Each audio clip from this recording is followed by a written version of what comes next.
शुरू किया जाए।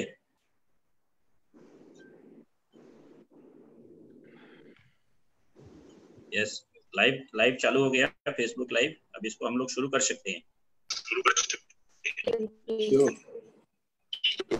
भगत जी शुरू करें प्लीज। आज का जो विषय है, टॉपिक है, जैसा कि आप सभी लोग जानते हैं, डेकोरेटिव विनियर। और आज जो पोस्ट कोविड के बाद का जो सिनेरियो है, उस सिनेरियो में डेकोरेटिव विनियर इंडस्ट्री का फ्यूचर क्या होगा, उस पर हम लोग चर्चा करेंगे। मैं Rajeev Parashar, editor, Ply Reporter magazine, सभी का स्वागत करता हूं और एक फॉर्मल तरीके से आप लोग का एक इंट्रोडक्शन मैं करना चाहूंगा जो हमारे पैनलिस्ट हैं। सबसे पहले मैं इंट्रोड्यूस करूंगा Sajjan Dokania ji, managing director, Durian industry. Sajjan ji इस इंडस्ट्री में 1981 में as a wood panel trader इस इंडस्ट्री में इन्होंने प्रवेश किया था। इसके बाद 1985 में इन्होंने फर्नीचर इंपोर्ट के साथ ड्यूरियन एक ब्रांड एस्टैब्लिश किया था। इसके अलावा जो ड्यूरियन ग्रुप है आज decorative veneer, plywood, laminate, door की मैन्युफैक्चरिंग में है। और सज्जन जी ने एक इंटरव्यू में हमें बताया था कि विनियर उनके सबसे दिल के करीब है। तो सज्जन जी आपका स्वागत है आज के इस पैनल में।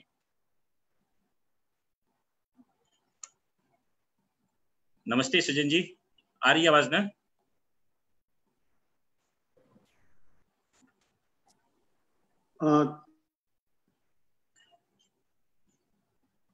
सज्जन जी आ रही है ना, आवाज आई ना? अनम्यूट कीजिए सर, अनम्यूट कीजिए। यस, आ रही है आपकी आवाज? आ रही है ना? आपका स्वागत है। मैंने आपका इंट्रो बोला, आपको बराबर सुन लिया। Thank you Rajeev ji, thank you ji, thank you. अगले जो हमारे पैनलिस्ट हैं टाइमेक्स विनियर के डायरेक्टर सुरेश गाला जी हैं। टाइमेक्स विनियर एक डेकोरेटिव विनियर इंडस्ट्री में one of the leading brand के रूप में जाना जाता है। ऐसे टाइमेक्स ग्रुप डेकोरेटिव विनियर के अलावा प्लाईवुड, डोर, एसीपी, लैमिनेट में भी मैन्युफैक्चरिंग है। टाइमेक्स ग्रुप के पास सबसे बड़ा रेंज, करीब 1000 से ज्यादा विनियर की वैरायटी इनके पास हमेशा रेडी स्टॉक अवेलेबल होता है। इसके अलावा करीब 50 से ज्यादा विनियर एक्सक्लूसिव रेंज इनके पास मौजूद होता है। टाइमेक्स विनियर ने 2006 में इंडिया में डाइड विनियर और रिकॉन विनियर का भी प्लांट लगाया है। इसके साथ इनके पास 3 स्लाइसर यूनिट है। सुरेश भाई काफी पॉपुलर हैं विनियर इंडस्ट्री में और ट्रेडर में काफी ये एक चर्चित शख्स हैं। सुरेश भाई आपका स्वागत है आज के इस पैनल में। थैंक यू राजीव जी। इसके बाद में इंट्रोड्यूस करूंगा यूरो डेकोर विनियर। जीतू भाई हैं, ये धीरज भाई है, धीरज नंदू जी। हालांकि ये इस बिजनेस में आने से पहले रेडीमेड गारमेंट बिजनेस में थे। 1998 में धीरज भाई ने डेकोरेटिव विनियर मैन्युफैक्चरिंग में कदम रखा। धीरज भाई अपने ट्रेड में ट्रेडर्स के बीच, रिटेलर्स के बीच, शोरूम्स के बीच काफी पॉपुलर हैं।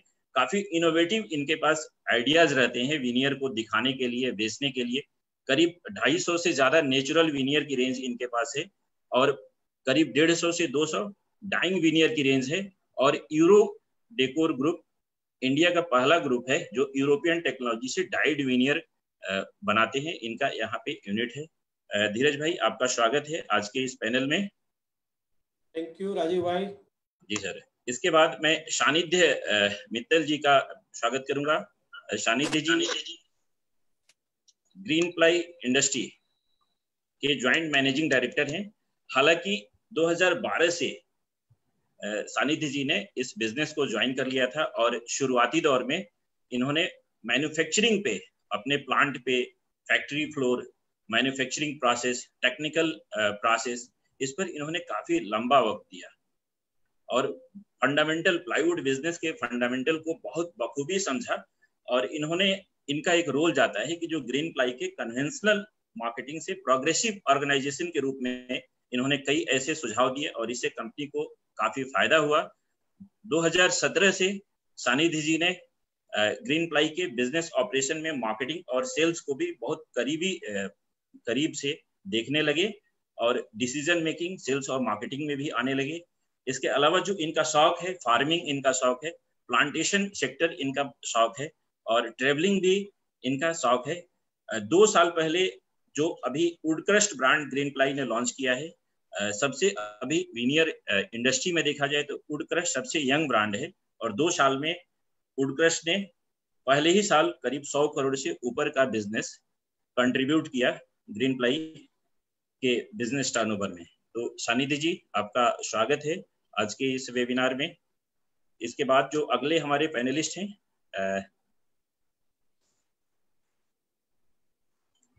अखिलेश जी, अखिलेश चितलांगिया जी, 2010 में इन्होंने ड्यूरोप्लाई ग्रुप ज्वाइन किया था और सेल्स मार्केटिंग ये हेड करते हैं। ड्यूरो नेचर सिग्नेचर जो डेकोरेटिव विनियर का ब्रांड है, अखिलेश जी बहुत करीबी से देखते हैं। इन्होंने कलकत्ता से दिल्ली आने का निर्णय लिया ताकि ये अपने डेकोरेटिव विनियर प्रोडक्ट को, ब्रांड को बहुत अच्छे से मार्केटिंग कर सकें। और ड्यूरो एक क्वालिटी प्रोडक्ट विनियर में जाना जाता है।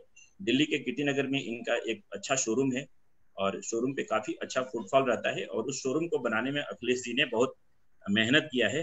अखिलेश जी, आपका स्वागत है। Thank you sir. आज के इस पैनल में राकेश चांदना जी काफी एक्सपीरियंस हैं, यमुनानगर में इनकी विनियर की यूनिट है। राकेश जी बहुत ही स्पिरिचुअल, इथिकल, एक काइंड हार्टेड पर्सन है और बहुत बहुत अच्छे आदमी हैं। सब लोग इनकी प्रशंसा करते हैं, इनके व्यवहार की, इनकी ईमानदारी की। और 96 में राकेश जी ने डेकोरेटिव विनियर की मैन्युफैक्चरिंग में कदम रखा और इनके पास जो विनियर की रेंज है काफी स्पेशलाइज्ड काइंड ऑफ विनियर वो बनाते हैं, एकदम unique innovative kind of veneer बनाते हैं। और इनका शौक है, विदेशों में काफी जाते हैं, काफी ट्रेवल करते हैं और अच्छे विनियर चुन करके लाते हैं। और विनियर इनका बहुत एक समझने की पैशन है, विनियर का प्लीज का सिलेक्शन इनका पैशन, एक पैशन माना जाता है। तो राकेश जी, आपका इस पैनल में स्वागत है। Thank you sir, thank you very much Rajiv ji, thank you ji. अगले हमारे मॉडर्न अत्रेय लाखोटिया जी हैं। टाबू विनियर काफी एक नोन ब्रांड है विनियर इंडस्ट्री में, वर्ल्ड में। और अत्रेय लाखोटिया जी इलाइट बिल्डिंग मटेरियल्स जो कंपनी है उसके डायरेक्टर हैं और जो इलाइट बिल्डिंग मटेरियल है टाबू विनियर का इंडिया में सोल्ड डिस्ट्रीब्यूटर है। अत्रेय जी is the director of Elite Building Material and sole distributor of Tabu Veneer in Indian subcontinent with offices in Delhi, Mumbai and franchisee for Maharashtra and Gujarat. Tabu is the only company globally that has an in-house production of all 3 types of veneer: natural, natural dyed and recon veneers. They have a range of more than 550 items that are standard and available in stock in multiple sizes and quantity. Atre ji, welcome to you. नमस्कार, thank you. हमारे इस आज के panel में सबसे young और सबसे different Jagdish कुलारिया जी हैं। नरसी एंड एसोसिएट्स के ये डायरेक्टर हैं और नरसी भाई ने बहुत नीचे से अपना एक काम चालू करके नरसी एंड एसोसिएट्स आज इंटीरियर कॉन्ट्रैक्टिंग सेगमेंट में एक बहुत बड़ा नाम है। बॉम्बे में इनका हेडक्वार्टर है और ये काफी हाई एंड प्रोडक्ट, काफी कारपोरेट ऑफिसेस बनाते हैं और their professional expertise and vast experience gives exceptional value to their customers, making them a preferred choice of leading architects, PMCs and reputed Indian and multinational companies. Their prestigious client includes top name in sectors like banking, IT, BPO, retail, multiplex, pharmaceutical, hospitals, airport and many more. तो जगदीश कोलरिया जी से हम जानेंगे, ये काफी quantity में veneer भी use करते हैं और आने पोस्ट कोविड के बाद जो सिनेरियो बदला, इस बदलते सिनेरियो में किस तरीके से इंटीरियर कॉन्ट्रैक्टिंग फर्म क्या सोचती है, विनियर के कंजम्पशन को लेकर के उनका क्या मानना है, तो इस पर वो अपना विचार रखेंगे। कई सवाल उनसे इस पैनल में पूछा जाएगा। मिस्टर जगदीश कोलरिया जी, आपका स्वागत है। Thank you. Good morning Rajeev ji, thank you very much. Good morning sir, good morning. अब जो इसके बाद मैं स्वागत करूंगा और धन्यवाद करूंगा यूरो प्रतीक ग्रुप। यूरो प्रतीक आज के का जो वेबिनार है उसके वो स्पॉन्सर हैं और इस प्रोग्राम का उन्होंने सपोर्ट किया है। मैं उनके लिए फ्लाई रिपोर्टर टीम की तरफ से बहुत बहुत धन्यवाद करना चाहूँगा। Euro Pratik is the biggest decorative surface company in India, currently having more than 20 brands, which include decorative wall panels, exclusive laminates in acrylic and PVC, wood-looking lowers, cork panel, flooring, एल्वेस्टर्स and moulding. इनके पास करीब 150 शहरों में, हिंदुस्तान के 150 शहरों में इनके डिस्ट्रीब्यूटर्स हैं और करीब 5000 डीलरों में ये काम करते हैं। इंडिया में जो सरफेस डेकोर पैनल प्रोडक्ट जैसे charcoal, lowers, PVC laminate, acrylic laminates, ये लाने वाले यूरो प्रतीक पहले हैं कहेंगे। और इनके पास जो रेंज है, जो स्टॉक है, उसका कोई जवाब नहीं है। और इनके पास करीब 2500 डिजाइन है जो पूरे इंडिया में ये डिस्ट्रीब्यूटर नेटवर्क के साथ मैनेज करते हैं। साथ ही यूरो प्रतीक का 30 एक्सक्लूसिव शोरूम्स हैं पूरे भारत में। और इनके ब्रांड एम्बेसडर, फिल्म इंडस्ट्री के जाने माने हस्ती ऋतिक रोशन जी यूरो प्रतीक के ब्रांड एम्बेसडर हैं। तो मैं बहुत बहुत धन्यवाद करूंगा कि यूरो प्रतीक आज इस हमारे वेबिनार का एक स्पॉन्सर किया है। उसके लिए हम फ्लाई रिपोर्टर की तरफ से आपके बहुत ही आभारी हैं। इसके बाद जो होस्ट, जो हमारे वेबिनार शुरू हुए हैं 12 अप्रैल से, और एक पॉपुलर होस्ट हमारे बीच हैं Pragat Dwivedi ji. He is the founder of Ply Reporter और काफी डेटा एनालिसिस, प्रगत जी के दिमाग में हमेशा डेटा चलते रहता है। तो मैं प्रगत जी आपका स्वागत करूंगा। और प्रगत जी आप सुन रहे हैं? आप अनम्यूट कीजिए, अनम्यूट सुन रहे हैं प्रगत जी? Yes, yes, I'm listening. Thank you very much, Rajiv. तो प्रगत जी आप आगे का जो जर्नी है अभी इस वेबिनार की, उसको आप आगे बढ़ाइए। और आपका भी स्वागत है इस पैनल में। आप बहुत मेहनत कर रहे हैं और आपके इतने फैन फॉलोइंग हैं अभी कि अपने ट्रेड में, इंडस्ट्री में, और काफी लोग हमेशा फोन करके बोलते रहते हैं कि प्रगत जी बहुत लाजवाब जमा देते हैं।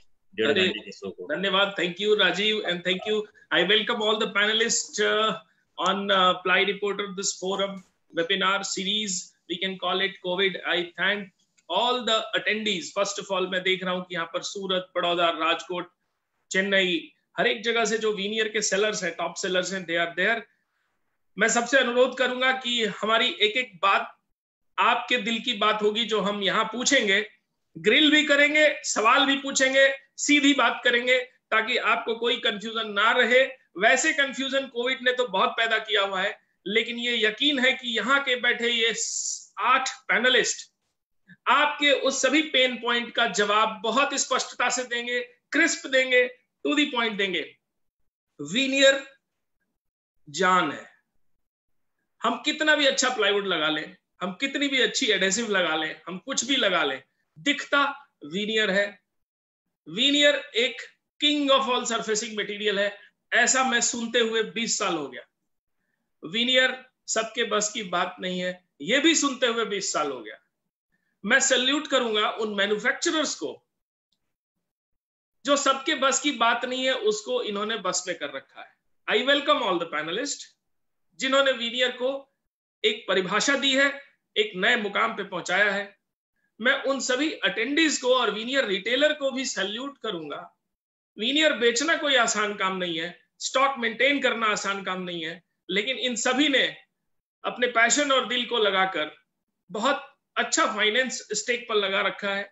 और आज कोविड की इस भय के चलते उनके मन में जितने सवाल हैं, उसी वजह से आज ये सभी लोग इस वेबिनार से जुड़े हैं। अभी तक 1000 से ज्यादा लोग जुड़ चुके हैं। और मैं सबसे पहला सवाल धीरज जी से करूंगा। Most welcome Dheeraj ji. I wish you can unmute it. Yes. Dheeraj ji is one of the oldest player in veneer industry. प्रगत जी सॉरी, ओल्डेस्ट तो डोकानिया जी है, हमारे से भी जूने हैं। One of the oldest है। It's all देखिए जिसके भी बाल पक गए veneer में, वो one of the oldest है। I welcome you and I will straight ask one thing. Yes. Is veneer going to be relevant in 2020? क्या वीनियर रेलिवेंट रहेगा 2020 में, या सस्ते प्रोडक्ट वीनियर को टेक ओवर करेंगे? सीधा सवाल, सीधा जवाब जी।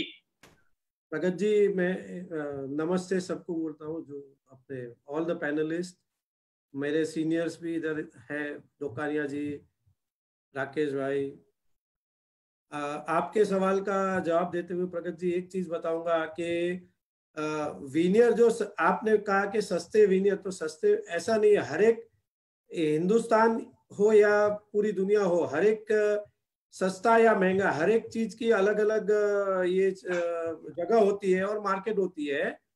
और अपने जो जैसे हिंदुस्तान का अगर आप कंसीडर करें तो वीनियर जो डेकोरेटिव वीनियर सेगमेंट है वो एक ऐसे भी आपने कहा कि वो प्रीमियम प्रोडक्ट है veneer.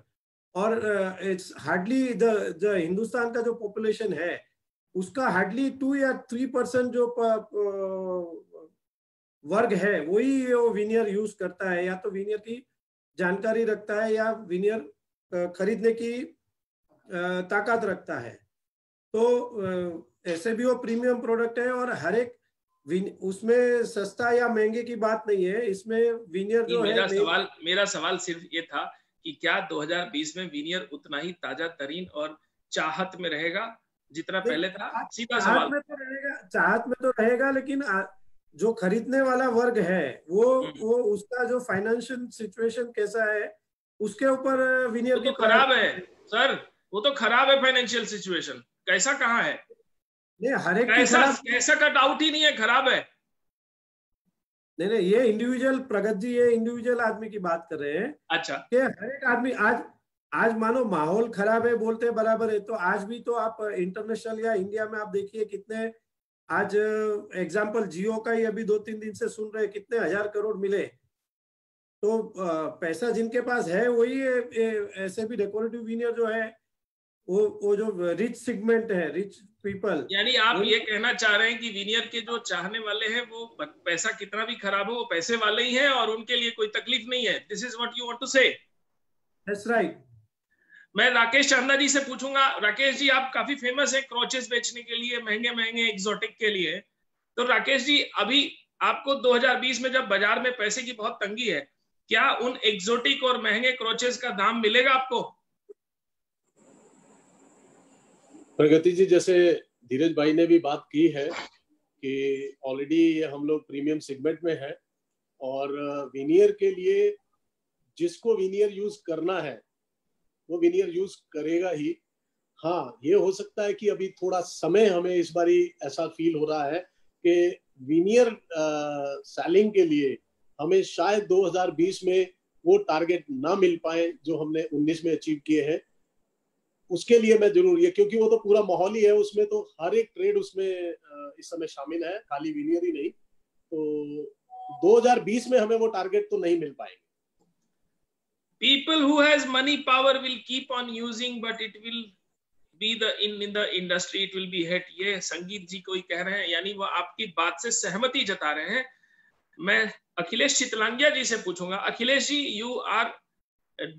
you have been there in the veneer segment, nature signature. You have been also catering to premium architects. What has been your experience in last 2 months? Feedback क्या रहा है? And straight बताइएगा, honesty वाला। प्रगत जी, feedback has been more or less positive.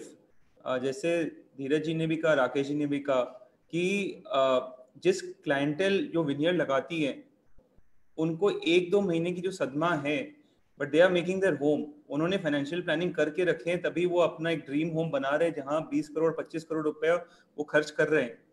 तो that money has still been kept aside. Maybe expensive 350 रुपए foot veneer की जगह दे में कम डाउन टू 150-200 रुपए फुट की बजट पे। तो क्या लास्ट 2 महीने में बजट कट हुआ है? अभी तक जितनी भी इंडिकेशन है मुझे वैसा लग नहीं रहा है, but it is very early to say, क्योंकि अभी मूवमेंट जस्ट स्टार्ट हुई है। बट अभी तक वैसा कोई ज्यादा इंडिकेशन है नहीं। जहां मैं सज्जन दोकानिया जी के पास आऊंगा। आपका अनुभव, वीनियर को आपने बदलते हुए देखा है। भारत में वीनियर ने रंग बदले हैं और उन रंगों को आपने निखरते भी देखा है, बदलते भी देखा है। यह कोविड तो अपने आप में एक पहली बार का सदमा है, जैसा अखिलेश जी कहते हैं। सज्जन दोकानिया जी से रिक्वेस्ट करूंगा, अनम्यूट करें। आपका अनुभव इतने साल का, क्या वीनियर डिप करके वापस उठेगा या वीनियर डिप हुआ ही नहीं या होगा ही नहीं? इसमें ऐसा प्रगत जी, मैं इसको अब दो नजर, इसको हमें दो नजरिए से देखना चाहिए। एक हम देखते हैं इंडस्ट्री पॉइंट ऑफ व्यू से, एक हम देखते हैं कस्टमर के पॉइंट ऑफ व्यू से। जब मैं इंडस्ट्री पॉइंट ऑफ व्यू से देखता हूं, आपका जो कहना है कि लैमिनेट विनियर को टेक ओवर कर लेगा क्योंकि वो सस्ता पड़ता है, इसका एक मैं सीधी एक एग्जांपल देता हूं। जब मैं इंडस्ट्री के पॉइंट ऑफ व्यू से बात करता हूं तो मैं बोलता हूं एक लैमिनेट की कीमत 1000 रुपए होती है। वहीं पर अगर एक विनियर की मैं बात करता हूं तो एक average veneer with polishing cost करीब 5-1 हजार रुपए का आपके पास पड़ेगा। तो आप ये इंडस्ट्री पॉइंट में आप हमेशा बात करेंगे कि ये 5 गुना ज्यादा एक्सपेंसिव हो गया इन कंपैरिजन टू लैमिनेट। ठीक है, अब वहां पर जब हम बात कर रहे हैं कि अगर एक घर बनता है उसके अंदर में 100 शीट माल लगेगा, वहां उसको फर्क पड़ रहा है 4 लाख रुपए का। 4 लाख रुपए का सिर्फ फर्क पड़ रहा है अगर वो विनियर यूज करे या लैमिनेट यूज करे। अब आप कस्टमर पॉइंट ऑफ व्यू पे आइए। जब कस्टमर अपना एक घर बनाता है तो उसके एक बजट होता है, जो एक मैं एक समझता हूँ एक मीडियम बजट पकड़ता हूँ मैं 1 करोड़ रुपए। अगर वो 1 करोड़ रुपए अगर अपने घर पे खर्च कर रहा है तो उसको जब ये पता लगता है कि मैं 4 लाख रुपए के डिफरेंस में मैं अपने घर में लैमिनेट यूज करूं इन कंपैरिजन टू विनियर, अब आप इसमें डिसाइड करिए क्या वो विनियर में जाना चाहेगा या वो लैमिनेट में जाना चाहेगा। What kind of percentage we are talking. यहाँ हम बात कर रहे हैं 4% की, वहां हम बात कर रहे हैं 5 टाइम्स की। इसलिए जब आज हम डिस्कस कर रहे हैं 5 टाइम्स के बेस पे बात कर रहे हैं कि इंडस्ट्री में वो 1000 रुपए की चीज है 5000 की। लेकिन कस्टमर के लिए मेरे को ऐसा लगता है जैसे ही उसके पास में ये चीज आएगी कि सिर्फ 4% का फर्क है, करोड़ रुपए में 4 लाख रुपए मेरे खाली बचेंगे, तो मेरे को नहीं लगता कि वो लैमिनेट में कभी भी कन्वर्ट होना चाहेगा। बहुत ही क्लियर मैसेज है रिटेलर्स के लिए, डीलर्स के लिए, कि आपकी काबिलियत अगर समझाने की है, आपकी काबिलियत अगर कस्टमर्स की नीड को समझते हुए उनको परसेप्शन देने की है, तो चीज 5000 की है लेकिन एक्सपीरियंस लाखों का है। धीरज नंदू जी कुछ बोलना चाह रहे हैं? की बात से एकदम सहमत हूँ और सज्जन भाई ने जैसे कहा, और प्रगत भाई आप अभी जैसे देख रहे हैं लास्ट 2 महीने से सभी लोग घर में है, तो हर एक आदमी का एक ये चीज होगा कि जहां आपने जिंदगी पूरी कमाई के पीछे लगा दी और जहां हमने वक्त गुजारा, तो ये क्वालिटी टाइम है, घर में है, तो घर बनाने में कोई जो ये जो क्लास है, जो विनियर लगाने वाला क्लास है, वो कभी भी कॉम्प्रोमाइज नहीं करेगा। जैसे सज्जन भाई ने बोला percentage wise also it is hardly 2 और 3% डिफरेंस। आप कॉस्ट की बात जो कर रहे हो और जो हिसाब से सभी आज मेट्रो सिटीज में जो जगह के भाव है, जो रेट्स है फ्लैट के कंसीडर, जैसे 10 करोड़ 12 करोड़ 15 करोड़ के जो फ्लैट्स ले रहे हैं, उसमें सज्जन भाई ने बोला 5-10 करोड़ 5-10 लाख रुपए का विनियर है। सज्जन भाई ने बोला तो आंख बंद करके आदमी ले लेगा, कोई मतलब यानी सस्ता या महंगा मैटर नहीं करता। अच्छा बायर क्वालिटी खरीदेगा, एक्सपीरियंस खरीदेगा, और वो एक्सपीरियंस जिसे बेचने आएगा वही विनियर बेच पाएगा। अत्रे लखोटिया जी से सवाल है। लखोटिया जी, you are an international player. Of late, in last 10 years, I have seen you visiting here and there, meeting so many people, flying towards Dubai, China, and talking to even international clients. Atre ji, what is the trend you are seeing abroad after COVID? You are in touch with international markets also. आप veneer की demand को क्या देख रहे हैं? क्या बाहर sentiments बहुत डाउन नहीं है? क्या जीडीपी का इम्पैक्ट कहीं ना कहीं विनियर पे नहीं आएगा? सर नमस्कार, morning to all the panelists and all the people who are watching. देखिए, माय परसेप्शन, ये मेरा जो सोच है इस मैटर पर, एक तो इंडिया पर से as a country does not really follow international trends and we do not even follow their consumption patterns or behaviors, be it more or less across all spectrums of products, especially luxury. Now, mere liye veneer is a luxury item. It is not a necessity. Building a home in India is unfortunately, or let's say fortunately, it is a necessity. So on an international pattern, veneer demand has generally been very stable. You've never seen these kind of rapid growths that have happened in India over the last 10 or 15 years, which has never happened in an international market because it is always considered to be a luxury product. Unfortunately, hum log Hindustan mein probably this is my thinking, in the perception of growth of top lines or affordabilities or whatsoever, a great segment of our veneers is now being treated as a commodity business, which should never be the case, because internationally it has never been a commodity.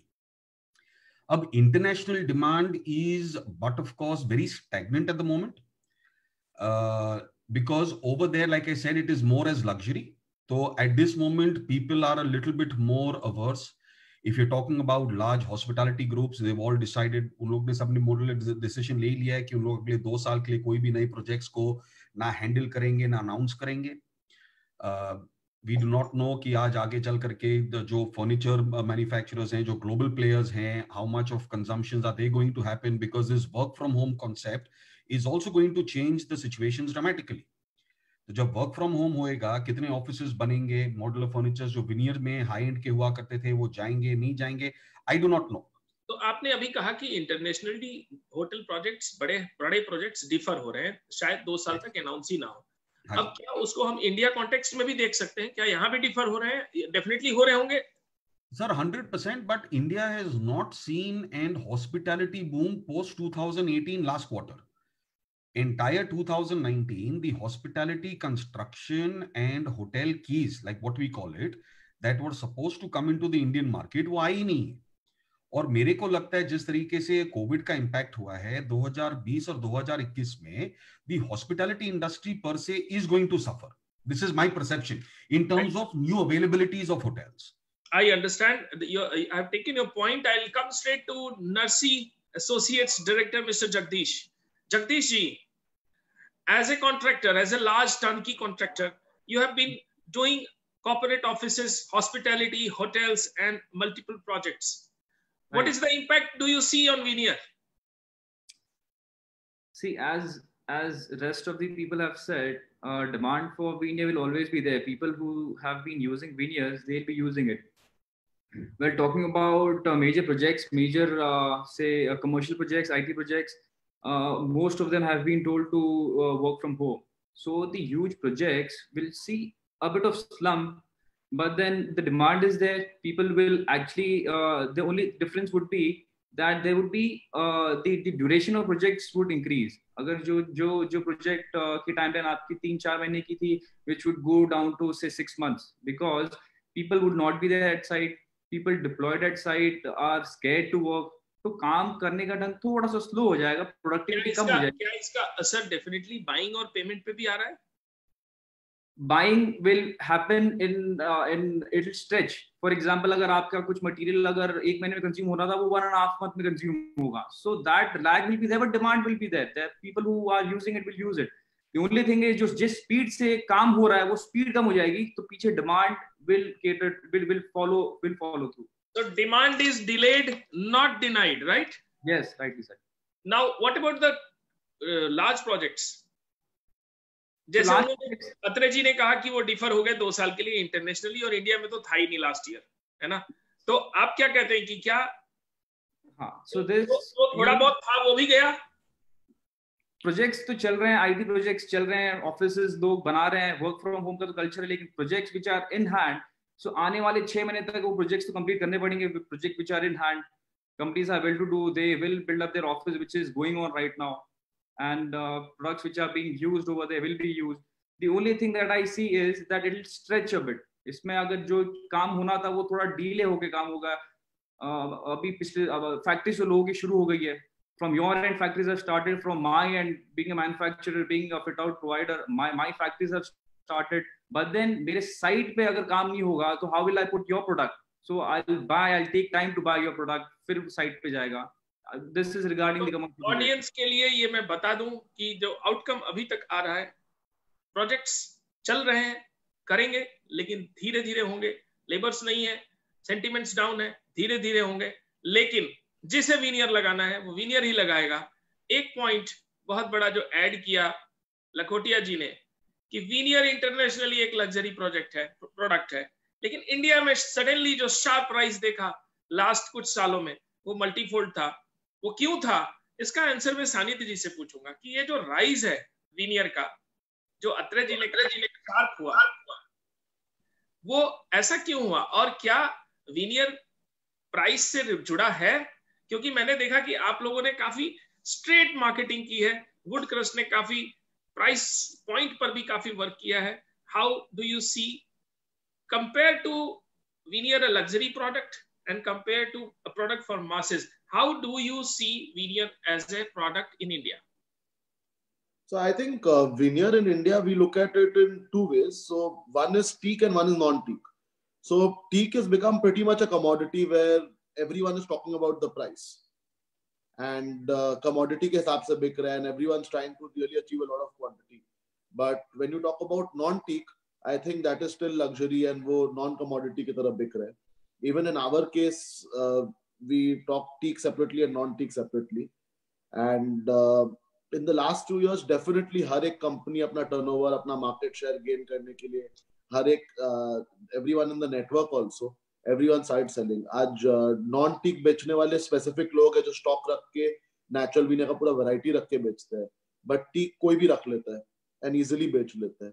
So because there are too many sellers also for teak, I feel it has become like a commodity. So when we talk about teak and a luxury, teak means commodity, economy, and exotic. Yeah, please. Your voice, unmute. You have to unmute. Yeah, sorry.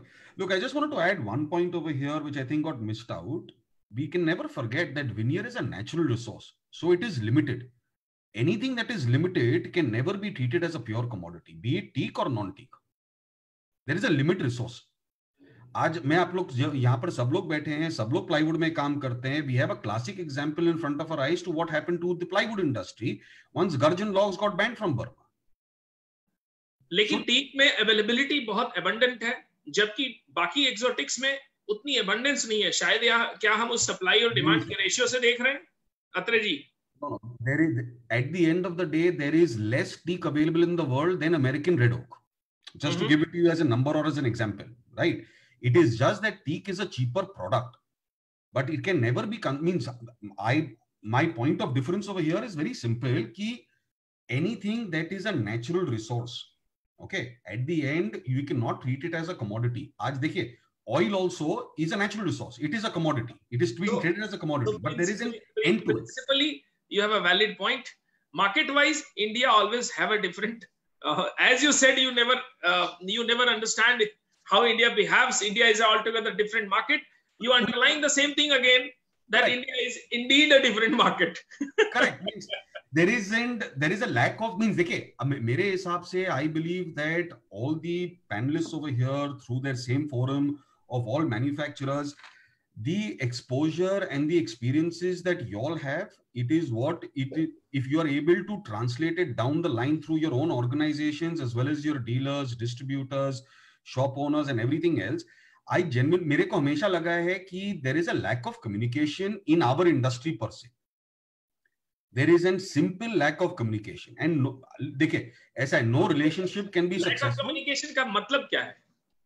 Sir, यहाँ पर lack of communication मेरे हिसाब से is like this. What you are not being able to really convince your client. I'm talking now at a manufacturer's level. Okay. इसमें indeed मैं agree करूंगा. मैंने खुद बाजार में बहुत बार देखा है कि कई वीनियर सेलर वीनियर सिर्फ इसलिए बेचते हैं क्योंकि उन्हें वीनियर बेचने का मन करता है. वो वीनियर इसलिए नहीं बेचते क्योंकि वीनियर बेचना उनका पैशन है या उस आर्ट को समझते हैं. और मेरी कुछ दिनों पहले विपुल जी से बात हो रही थी, souvenir, and he said that when a veneer seller is not selling the veneer by passion, by understanding the need, post covid शायद ही वो सरवाइव करे. राकेश जी, आप बहुत देर से कुछ ऐड करना चाह रहे हैं और एक बहुत सुंदर सवाल है, आनंद दागा जी पूछ रहे हैं कि क्या टीक का एबंडेंस इसे कमोडिटी कहना चाहिए? सानिध्य जी, आपने भी देखा होगा ये सवाल, क्या टीक एबंडेंस में बिके इसका मतलब वो कमोडिटी है? राकेश जी, कुछ बोलना चाह रहे थे आप? जी, मैं लकोटिया जी जो बात कर रहे थे, टीक कुछ उसको एक हम लोग चीप लेवल पे बात कर रहे थे कि वो सस्ता प्रोडक्ट है. सर, जहां तक मुझे ध्यान है, जब से मैं प्लाईवुड इंडस्ट्री में प्लाईवुड ट्रेडिंग में शुरू हुआ 1987 से, तब से टीक का विनियर पूरे वर्ल्ड में, पूरे इंडिया में हर जगह पर सिर्फ और सिर्फ टीक होता था. उसके अलावा हमारे पास कोई भी दूसरा विनियर के नाम पे बहुत ही रेयर हमारे पास कुछ इंडियन स्पीशीज आए थे, लेकिन सभी लोग सिर्फ टीक से परिचित थे. इसलिए इंडिया के अंदर वो टीक इतना ज्यादा क्वांटिटी में यूज होता है. और टीक के अंदर सिर्फ एक नेगेटिव हुआ, जब पहले हमने टीक शुरू करते थे तो उसकी थिकनेस आती थी 0.55। जैसे कमर्शियल में भी याद होगा सभी को, पुराने लोगों को, तब आती थी 1 mm की थिकनेस कमर्शियल फेस की। आज हमने टीक को इसलिए सस्ता प्रोडक्ट बना दिया है क्योंकि चाइना से हम जो ये विनियर ला करके, मैं देख के हैरान हो जाता हूँ कि मैं आपको रोकूंगा, पॉइंट लूंगा यहाँ से और मैं सीधे सुरेश जी के पास आऊंगा कि चाइना से टीक आ गया इसलिए सस्ता हो गया। सुरेश जी, आप बहुत एक्सोटिक में डील करते हैं, Timex veneer is front runner in this. Suresh ji, सबसे पहले हमारा ये जो टॉपिक था और है वो ये है कि कोविड के बाद वीनियर का फ्यूचर क्या है, फ्यूचर रेडी है। वहां से हम आए कि बाजार में वीनियर की डिमांड रहेगी कि नहीं रहेगी। पता चला कि नहीं, वीनियर की डिमांड तो रहने वाली है, जिसको बेचने आता है वो बेच लेगा। बिल्कुल। होटल और उस बड़े प्रोजेक्ट में डिमांड डिलेड है, जैसा कुलेरिया जी और अत्रे जी ने कहा।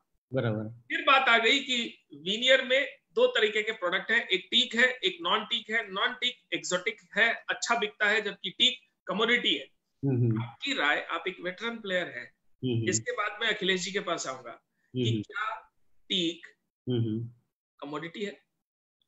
बिल्कुल, टीक कमोडिटी है और टीक का सेल भी बहुत है। इंडिया के हर काउंटर पे टीक तो बिकता ही है, चाहे वो विनियर, बाकी डेकोरेटिव विनियर रखते हो या ना रखते हो, लेकिन टीक वो जरूर रखते हैं और टीक सब बेच लेते हैं, चाहे उनको नॉलेज हो विनियर का या ना हो। और काफी बड़ी मार्केट है टीक की इंडिया में।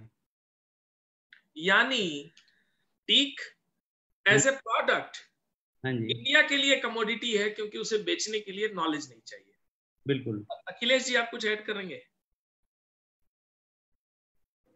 सर, मैं कहना चाहता हूँ that teak is the most popular product in India for whatever reasons. It is indeed also being sold on the price point. Sir, right? it is coming to the price point and उसका कारण है हमारी innovation teak में हुई है by making the thickness of the veneer पतला।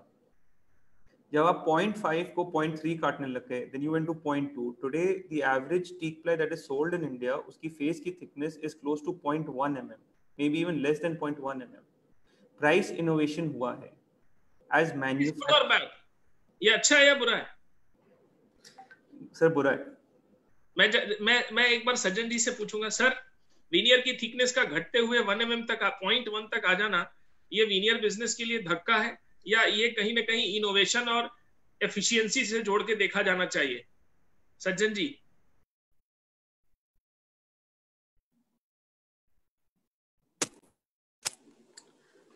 मैं प्रगत जी इसको इनोवेशन मानूंगा, क्योंकि एंड ऑफ द डे जब ये एज ए कस्टमर बात करूं या मैं कुछ भी, या आप ये समझो जब ये एक बार लग करके, जब फिनिश होकर के, जब एक बार ये इंटीरियर पर्पस में इसका पर्पस पूरा हो जाता है, किसको पता चलता है कि ये 0.1 है, 0.2 है या 0.5 है।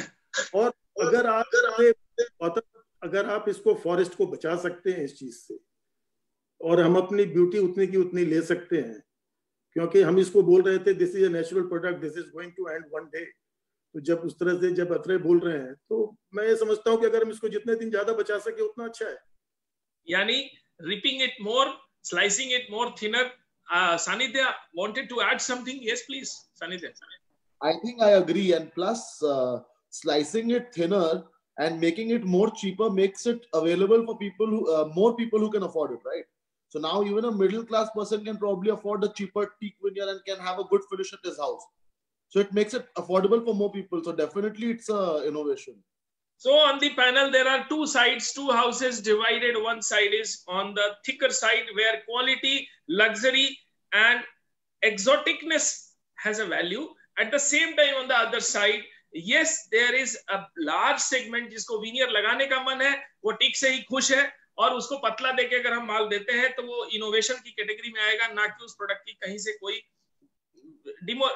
उस प्रोडक्ट को डिमोलिश नहीं कर रहे हैं, हम उस प्रोडक्ट को एक्चुअली स्प्रेड कर रहे हैं, उसका मार्केट बढ़ा रहे हैं, और वो इनोवेशन की कैटेगरी में आता है। धीरज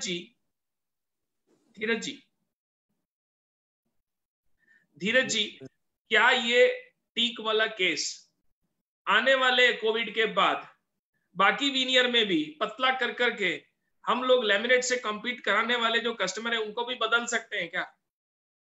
प्रगत जी, मैं माफी चाहूंगा, लेकिन हम लोग तो शुरू से टीक करते ही नहीं है, नॉन टीक में ही है।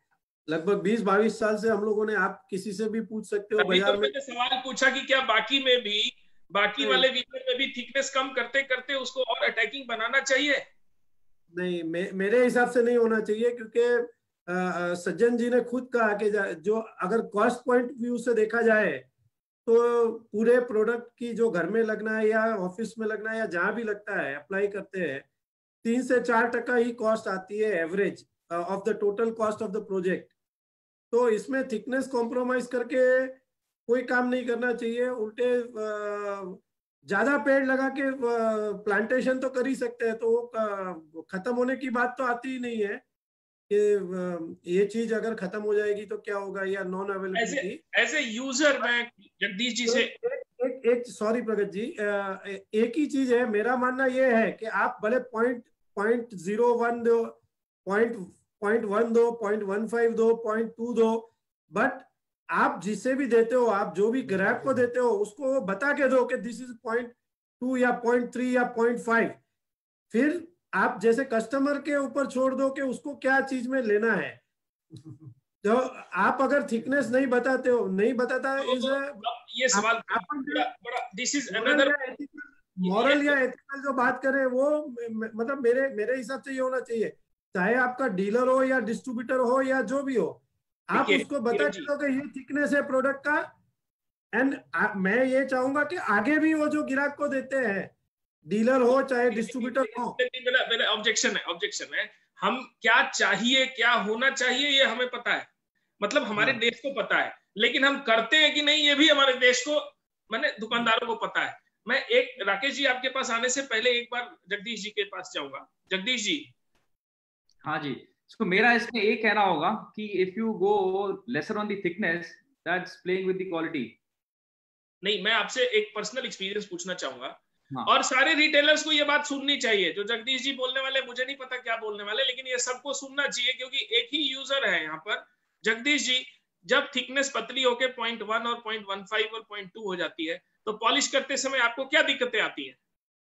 सी, पॉलिश करते टाइम तो दिक्कतें आएगी, it plays with the quality. Polish करते टाइम ज्यादा प्रॉब्लम नहीं आनी है, लेकिन it is always playing with the quality. If you go lesser on the thickness कम होगी, वो इशू है।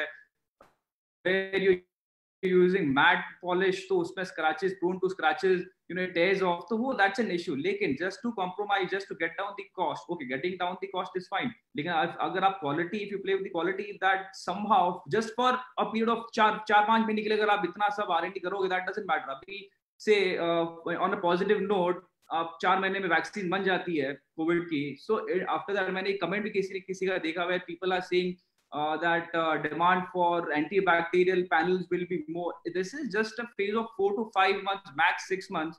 Within that, you won't change your design preference कि बस इसमें veneer की जगह मैं कोई दूसरा पैनल लगा दूं, antibacterial panel लगा दूं. That's a good thing, but then I don't think that it goes into changing the design perspective. What a wonderful point you have added, Jagdish ji, that it is a momentary phenomena when people will try and new substitutes which are cheaper, or maybe that is attracting a consumer to be used in place of veneer. At the same time, what you added is कि veneer के thickness को घटने से समस्या तो खड़ी होती है। हाँ, हम उस समस्या को पार पा लेते हैं, R&D करके, ऊपर नीचे करके, पॉलिश को संभाल के करके हम उसमें पार तो पा लेते हैं, और इसी को शायद इंडिया में जुगाड़ कहते हैं, और इसी को शायद, इसी की मास्टरी अगर हो गई तो ये इंडीड इनोवेशन है। यानी अगर कोई पॉलिश करने वाला, अगर कोई कॉन्ट्रैक्टर, अगर कोई कारपेंटर, अगर कोई स्किल OEM अगर थिन वीनियर को यूज करना जानता है, it is definitely an innovation. But in masses people face difficulty in using thin veneers, so when there is a buyer, people must tell कि बेचने के पहले ये बता दो कि ये थिकनेस है, ताकि वो पॉलिश करते समय आपको या उस ब्रांड को गाली ना दे। राकेश जी कुछ ऐड करना चाह रहे हैं? प्रगति जी, मैं दो तरह से हमारे यहाँ पर अभी बात चल रही है।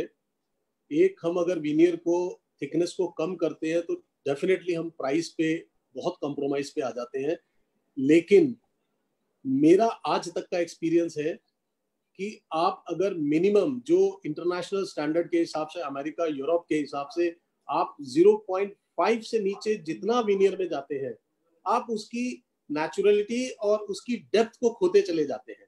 Compromise is different thing. आप कभी भी कोई विनियर को 0.1, 1.2, 1.5 की थिकनेस का देख लीजिए और सेम विनियर आप 0.5 का देख लीजिए, यू फील द डिफरेंस। और जो उसकी डेप्थ और जो उसकी आएगी, उसके लिए हम सबको जैसे भी बात कर रहे हैं कि अगर सस्ता देना है तो सामने वाले को बोल के दें, और अगर अच्छा देना है तो उसको डेप्थ दिखा करके दें। यानी हमारा पॉइंट कहीं भटक गया, लेकिन ये पॉइंट बहुत अच्छा आया। Ya I will come to Akhilesh ji first and then I will come to Atre. Ya Akhilesh ji, you wanted to add something? Sir, I was adding, I'm agreement with Rakesh ji. Sir, this is a natural product. Her natural product की एक सीमा होती है। आज आप इंसान हो, हम भी एक natural product है। We cannot make ourselves कि हम 20-25 किलो के वजन पे healthy human being लगने लगेंगे। एक प्रोडक्ट की एक सीमा आती है, उस सीमा को ध्यान रखना पड़ता है। Yes, there is innovation, there is fantastic innovation, but what is the polishing that is happening in पतले veneer के ऊपर? And क्या humans के लिए is that safe, that quality of polish that is happening on this veneer? वो भी चीज ध्यान रखने की है। It is not only कि पतला बनाना। Rightly said. Yes, अत्रे। देखिए, मैं एक्चुअली मेरे को थोड़े मैसेजेस आए कि प्लीज हिंदी में बात करूं, तो फर्स्ट माफी चाहता हूं क्योंकि मेरा थोड़ा इंग्लिश ज्यादा ही हो जाता है, सिर्फ एक हैबिट है। बट देखिए, मैं कंप्लीटली एक अग्रीमेंट में हूं, जो सजन जी ने भी बोला, जो अखिलेश जी ने भी बोला, राकेश जी ने भी बोला, मिस्टर मित्तल ऑल्सो सेड कि by reducing the thickness of the veneer it is an innovation, right. But मेरे को यहाँ पर एक पॉइंट ऐड करना पड़ेगा कि देखिए, वी हैव, हम लोग को एक इकोसिस्टम क्रिएट करना पड़ेगा जहां पर जब हम लोग इस माल को इतना पतला काटते हैं, या तो हम लोग जो है, जिनको भी हम लोग माल बेच रहे हैं, उनको एक एक्चुअल सिखाएं कि इस मटेरियल की यूज कहाँ होनी चाहिए, कहाँ नहीं होनी चाहिए, और उसको यूज कैसा करना चाहिए। देखिए, मेरे हिसाब से somewhere in the greed which is coming at a retail level, when it's being sold to a consumer, right, there is this lack of information. ये information उनको जाती नहीं है। तो आज मैं जानता हूं बहुत बार ऐसा होता है कि जो एक बंदे ने है अपने घर में टीक लगाया होगा, वो पॉलिश वाले ने उसको ठीक से नहीं किया होगा, कभी ना कभार जो है उसको वापस एक रेनोवेशन करना होगा 10 या 12 या 15 साल बाद, वो वापस टीक को यूज नहीं करता, या तो वो विनियर से उसको एक प्रॉब्लम हो जाती है कि नहीं यार, ये पॉलिश के बाद उन लोग ऑफिस में तो जो है, या जो भी शोरूम्स में पानी लगा के दिखाते हैं दूसरा दिखता है, जब पॉलिश होता है तो दूसरा दिखता है। मेरे को लगता है कि हमारी इंडस्ट्री में unlike our allied products which is probably laminates, plywood, PVCs, CPLs जो भी होंगे, और इवन पेपर, हम लोगों ने वो एक इकोसिस्टम क्रिएट करके नहीं रखा है, because unfortunately now there is not a very strong distributor presence that exists in our country. Distributors आज नाम के ही रह गए हैं, so dealers हैं। when we say about ecosystem, ये थोड़ा सा बड़ा शब्द है हमारे ट्रेड के लिए। हमारे ट्रेड में जो विनियर में पर्टिकुलरली जब हम देखते हैं कि विनियर बिजनेस ऑपरेट कैसे कर रहा है, what we have seen is a factory is inviting the retailer come and select the veneer.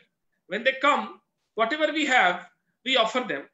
जो उसमें उसको डिजाइन समझ आती है और थिकनेस तो वो पूछता ही नहीं है, थोड़ा बहुत गलती से पूछ भी ले तो कौन सा उसको सही बता दिया जाता है। मैं ओपनली बात कर रहा हूँ। तो वो आता है, डिजाइन देखता है, प्राइस पे बात करता है और वो अपना माल लेके चला जाता है। आज तक के इकोसिस्टम में मैंने इतना ही देखा है। सज्जन दुकानिया जी कुछ ऐड करना चाह रहे सर? मैं Pragat ji, with due respect to all the panelist, मैं बोलना चाहता हूं, हम ये पतले और मोटे विनियर की बात कर रहे हैं। देखिए, टीक जिस वुड की हम बात कर रहे हैं, this is one of the most expensive would in the world, और वो हिंदुस्तान में सबसे सस्ता बिकता है। उसकी रीजन एक है, क्योंकि हम उसकी थिकनेस के बारे में बात करते हैं कि वो नॉर्मल में एवरेज में 0.2 के ऊपर में ये जाके कटिंग होती है, इसलिए ये इतना अफोर्डेबल है। मैं अफोर्डेबल की बात नहीं बोलता हूं, मैं ये बोलना चाहता हूं जिस दिन आप ये इस थिकनेस टीक से आप टीक को एक नॉर्मल थिकनेस में ले आए कि मैं इसको 0.5 में लेके आना चाहता हूं, हिंदुस्तान की 50% इंडस्ट्री का प्रोडक्शन आधा हो जाएगा। सारी इंडस्ट्रियों का आधा प्रोडक्शन हो जाएगा इंडिया के अंदर, क्योंकि इंडिया में आज प्रोडक्शन ही 70 से 80% टीक का है, और वो सिर्फ इसी बेस पे है कि वो 0.2 पे माल बन रहा है। 0.5 पे शायद 5% भी माल नहीं बनता होगा इस कंट्री में। तो मैं बोलना चाहता हूं कि अगर पतला माल बन रहा है और एक अच्छी चीज बन रही है, और पॉलिश की बात होती है तो सभी ने कहा कि सबसे ज्यादा यूज टीक हिंदुस्तान में होता है, सबसे ज्यादा सेल इसकी है। इसका मतलब है गांव गांव में हर आदमी पॉलिश करना जानता है इसको। थिकनेस तो इसकी 0.2 ही है, इसमें तो ऐसा है ही नहीं कि कोई पॉलिश वाला जानता नहीं इसको पॉलिश कैसे करना है, नहीं तो वो यूज ही नहीं करता कभी इसको। तो मैं ऐसा समझता हूं कि ये एक्सेप्टेड चीज है, क्योंकि ये सबसे महंगा टिम्बर है दुनिया का, इसलिए हर आदमी इसको यूज करना चाहता है। बड़ा रेयर टिम्बर है, इसको यूज करना चाहता है, इसको वेस्ट नहीं करना चाहिए। तो 0.5 की जगह हम 0.2 यूज कर करके अगर हम अपनी इंडस्ट्री को चला सकते हैं, प्लस हर आदमी इसको अच्छी तरह से अपने घर में यूज कर सकता है। बहुत वैलिड पॉइंट ऐड किया आपने, and with numbers, with logic, we all agree. We means without even asking, because the number and data is with us, India sells 55% teak if we compare entire veneer category. सानिध्य जी से एक सवाल है। सानिध्य जी, you are a big brand, Greenply. Wood Crust is a sub brand under that flag. How do you see decorative veneer demand in next 4 to 6 months pan India basis? Can you give us a ballpark figure, like say percentage में इतना गिर जाएगा या अब ये take off कर जाएगा? How do you see pan India basis veneer particularly sale growing, coming down, falling? So I think definitely there will be a challenge. It will not be easy next 4 to 6 months, both at the manufacturer level and at the retailer level. There will be challenges. And आप कोई भी manufacturer का बात करिए या अच्छे retailer का बात करिए, everyone has a lot of variety and a lot of stock and a lot of money involved in the process. And आप अगर margins का ही बात करते हैं manufacturer का या retailer का, we are awarded in that way also in this particular category. We get higher margins compared to other categories we are in. So we all have to be really patient the next 4 to 6 months.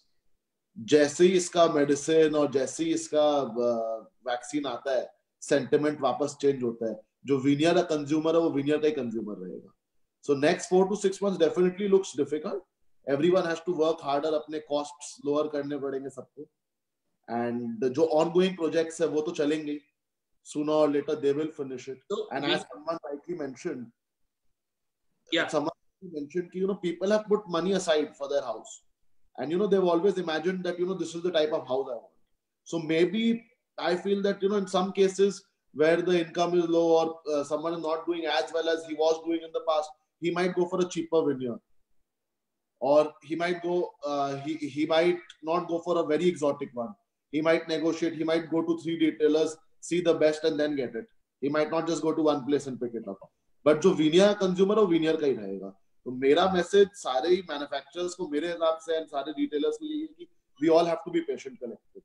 We shouldn't lose patience. Okay. The takeaway from Sanidhya ji is that veneer sales are certainly going to be impacted. उस पे दबाव आने वाला है, cell challenge है।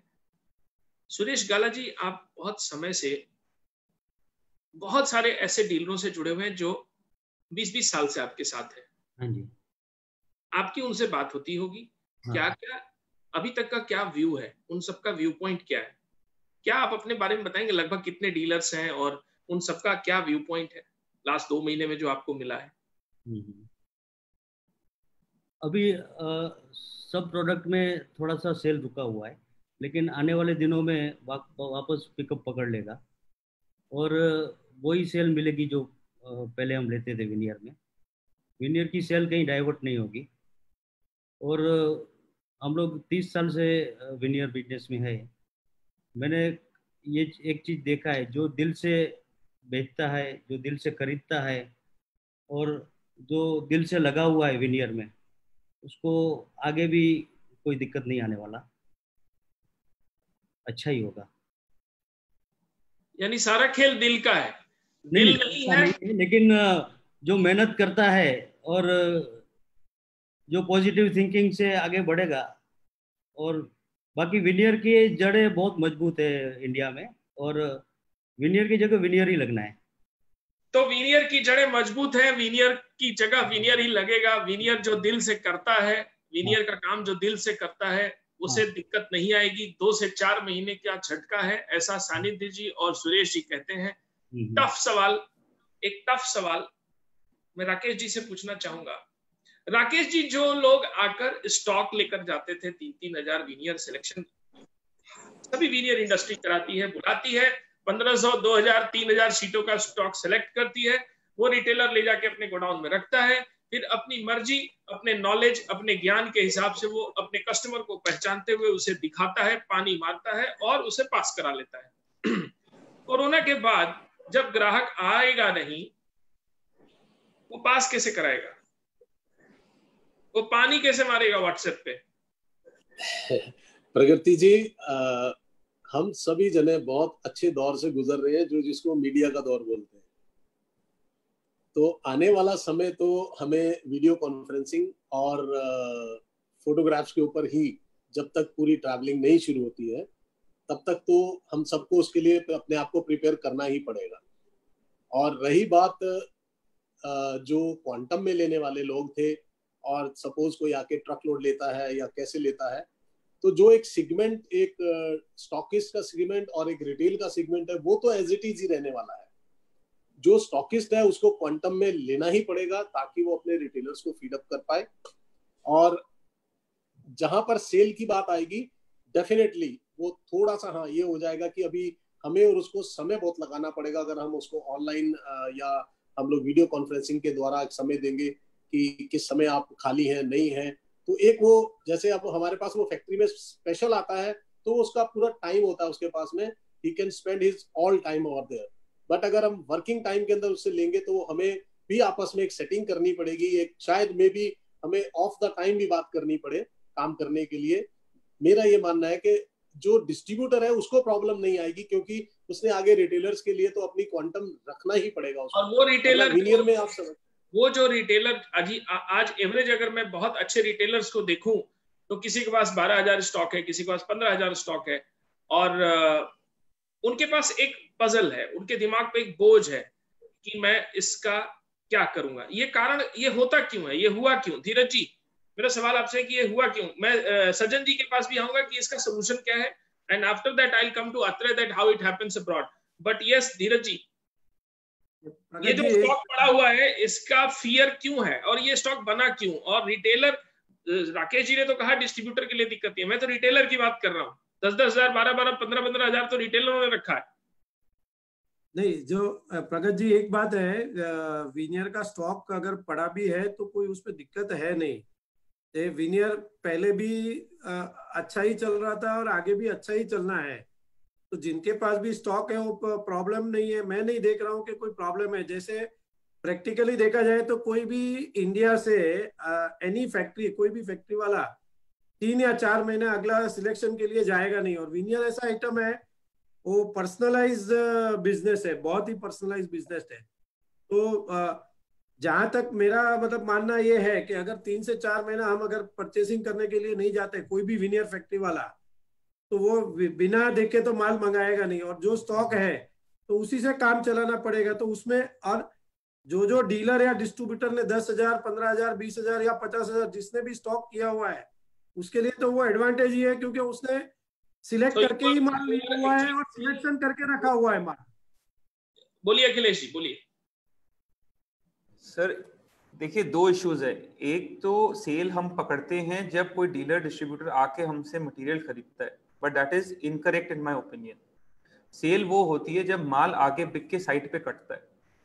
हम अपना stock एक तरफ से लेके चैनल पार्टनर को डंप करके उसमें खुश हो जाते हैं, which is not correct, and वो इस सिचुएशन में काम नहीं आएगा। आज हमें ये वी हैव टू रियलाइज कि जो आदमी 1000, 1500, 2000 शीटें एक बार में आके खरीदता था, क्योंकि मार्केट में अनसर्टेनिटी है, he will come and maybe take 500, 600 sheets, उसके यहाँ से स्टॉक लिक्विडेशन होगा। इसको साइकिल को सही होने में 4 से 6 महीना लगेगा। विनियर की कंजम्पशन एंड मार्केट में कंज्यूमर के लेवल पे शायद कम नहीं होगी, पर स्टॉक लेवल्स हमारे इंडस्ट्री में एडजस्ट होना होगा। एंड जितने भी डीलर्स हैं, एंड रिक्वेस्ट चैनल पार्टनर्स को, हम इस डंपिंग मॉडल से थोड़ा दूर हटे। अभी वक्त है हमारा सुधरने का इस पे। It will keep the health of the entire ecosystem या chain very healthy. तो उन लोगों ने जिन्होंने स्टॉक्स को पहले से ही जमा रखा है, डंप कर रखा है, उनको इन 2 महीनों में शायद पता चल गया होगा कि उनकी बाइंग कितनी सही है, या नहीं पता चला होगा तो अगले 4 महीनों में पता चल जाएगा कि वो बेच पाते हैं या नहीं। सज्जन जी, इसमें आपका इंसाइट क्या कहता है? How a retailer has to perform? ये Sannidhi ji, I will come to you. Sajjan ji, Dukania ji, yes, how a retailer should perform, because आप फर्नीचर इंडस्ट्री से बहुत करीब रहे हैं, आप कंज्यूमर बिहेवियर को समझते हैं, और फर्नीचर में भी स्टॉकिंग एक बड़ा इशू रहा है। How do you see veneer का स्मार्ट तरीका एक रिटेलर के लिए क्या होना चाहिए जिसमें वो स्टॉक और डिस्प्ले दोनों से खेलता है? देखिए प्रगत जी, इसमें 2 चीज है। आप एक बात कर रहे हैं रिटेलर की और एक बात हो रही है डिस्ट्रीब्यूटर की।